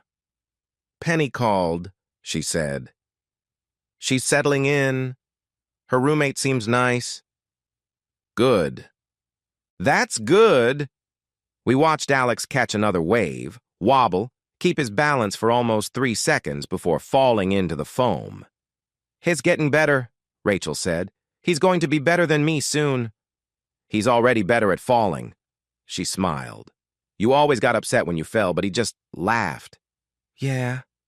I thought for a moment about how our kids carry parts of us with them, learning and growing better than we did. "They'll be okay. Both of them." "All 3, Rachel corrected. "Penny will be fine, too." "I know." I already missed her. The house felt strange without her special kind of mess. "It's just odd to have her gone. She's only 3 hours away, and she'll come back." "I know." Rachel was quiet for a moment. Then she said, "You're thinking about that story again?" She knew me well. I was always thinking about that story, the one about who I was, who I became, and how close I came to losing everything I cared about. "Sometimes I still can't believe we're here," I said. "All of us. Together. After everything." "I know." She grabbed my hand in the water. "Me too." That night, after dinner, baths, and hours of bedtime talks with a 4-year-old and a 6-year-old, Alex asked for a story. "A real one," he said. "About Daddy." I looked at Rachel. She gave me a small nod to go ahead. "Okay," I said. "But it's a long story. You have to stay in bed the whole time." They made themselves comfortable, Alex in his dinosaur pajamas, Mia hugging her stuffed dolphin named Flippy. She was 4 and liked simple names. I sat on Alex's bed, Rachel by the door, and started. "Once there was a man who made a big mistake. He hurt someone he loved very much. Because of that, he lost the people who mattered most to him." "Who did he hurt?" Alex asked. "The person he loved most, his wife." I kept it simple, knowing they weren't ready for every detail yet. "What did he do?" "He was unkind, and thought only about himself. Instead of talking about his feelings, he did something bad. He lost his family. His daughter stopped talking to him. His wife moved far away. He thought he'd lost them forever." Mia's eyes got wide. Forever. That's what he believed. But then something changed. A big storm came like the hurricanes we prepare for. And his wife and daughter were stuck on an island, Alex said, excited. They needed help. Right. So he tried to help, even though it was dangerous. He was scared, but he went anyway because he loved them. I told them about the rising water and the strong wind. I told them how he went through the storm to find them and bring them back safe. I told them how he protected his family when things got hard. And Mommy was okay? Mia asked. Mommy was okay. Everyone was okay in the end. But the man got hurt pretty badly. Like your shoulders? Alex asked. He knew about my therapy and how my shoulders sometimes got stiff in cold weather. Yes, like my shoulders. But he got better. And while he was getting better, something else happened. His daughter started talking to him again. His wife began to trust him again. Slowly, over time, they became a family again. Alex was quiet for a moment, thinking. Then he said, "So the storm fixed everything?" No. I leaned forward, wanting him to understand. The storm gave them a chance. It showed them what they might lose and who they could be when it mattered most. But they had to fix things themselves, slowly, with hard work, with honesty, by showing up every day and trying to be better than the day before. So if you mess up really bad, Alex said slowly, you can still fix it? I felt Rachel come into the room and place her hand on my shoulder. If you're brave enough to admit you were wrong, I said, if you're stubborn enough to keep trying, if you really want to change, then yes, you can fix it. And if the people you hurt are kind enough to let you try, Rachel added softly, I gave your dad a second chance. He's earned it every day since. Mia was already close to sleep, her eyes heavy, the story helping her drift off. Alex watched us both with that serious look he got when he was thinking hard. I'm glad you fixed it, he said finally. I like our family. Me too, buddy. I kissed his forehead. Me too. Later, after the house was quiet and the kids were asleep, I sat on the back porch watching the stars come out. The sounds of Florida filled the night crickets, tree frogs, and the soft rhythm of waves far away. Through the window behind me, I could hear Mia murmuring in her sleep, the gentle sounds of a child dreaming. I thought about the man I'd been 7 years ago, jealous, quick to act without thinking, so sure he was right that he had broken everything trying to prove his point. The man who had chosen anger instead of talking, harshness instead of opening up. I thought about who I had become, still not perfect, still sometimes losing control, but now catching myself before things got too bad. Still dealing with ADHD that had helped make some bad choices, still using the tools I learned in therapy. But now I was aware, responsible, present. I didn't believe in fate, not after a random chance had taken Deputy Marcus Webb's life. But let me live. Not after storms that had taken some people and spared others. There was no plan, no perfect justice making sure good people got happy endings. But I did believe in storms. Not just weather storms, but storms that change people, that make things different. I believed in storms because they wiped away everything false and all the things we used to hide from ourselves. I believed in the clear view that came when surviving was all that mattered, when pretending was no longer possible, when we had to see ourselves and each other clearly. Helena had done that for us. She broke down the walls Rachel and I had built, the anger, the distance, the defenses. She showed me who I could be when things were tough. Then she left me with the harder job of being that person when life felt normal. That was the real work. Not the big, dramatic moments. Not the heroic acts. The real work was in the quiet times, Tuesday nights, Saturday mornings, and all the moments in between. The real work was choosing, day after day, to be present instead of far away, honest instead of guarded, kind instead of cold.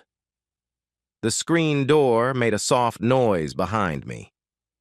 "Are you coming to bed?" Rachel asked. I turned to look at her, standing in the warm light of our house. Our house, the one we had made together from the pieces of the one I had broken. "In a minute," I said. She came over and took my hand in the dark. We looked up at the stars, the same stars hidden behind clouds when Helena was here. The same stars that saw me go into chaos, break down, and slowly put myself back together. "What are you thinking about?" she asked. I thought for a moment. There was so much Penny at college, Alex and Mia asleep inside, the weight of years, mistakes, and small, steady repairs. "Love isn't perfect," I said at last.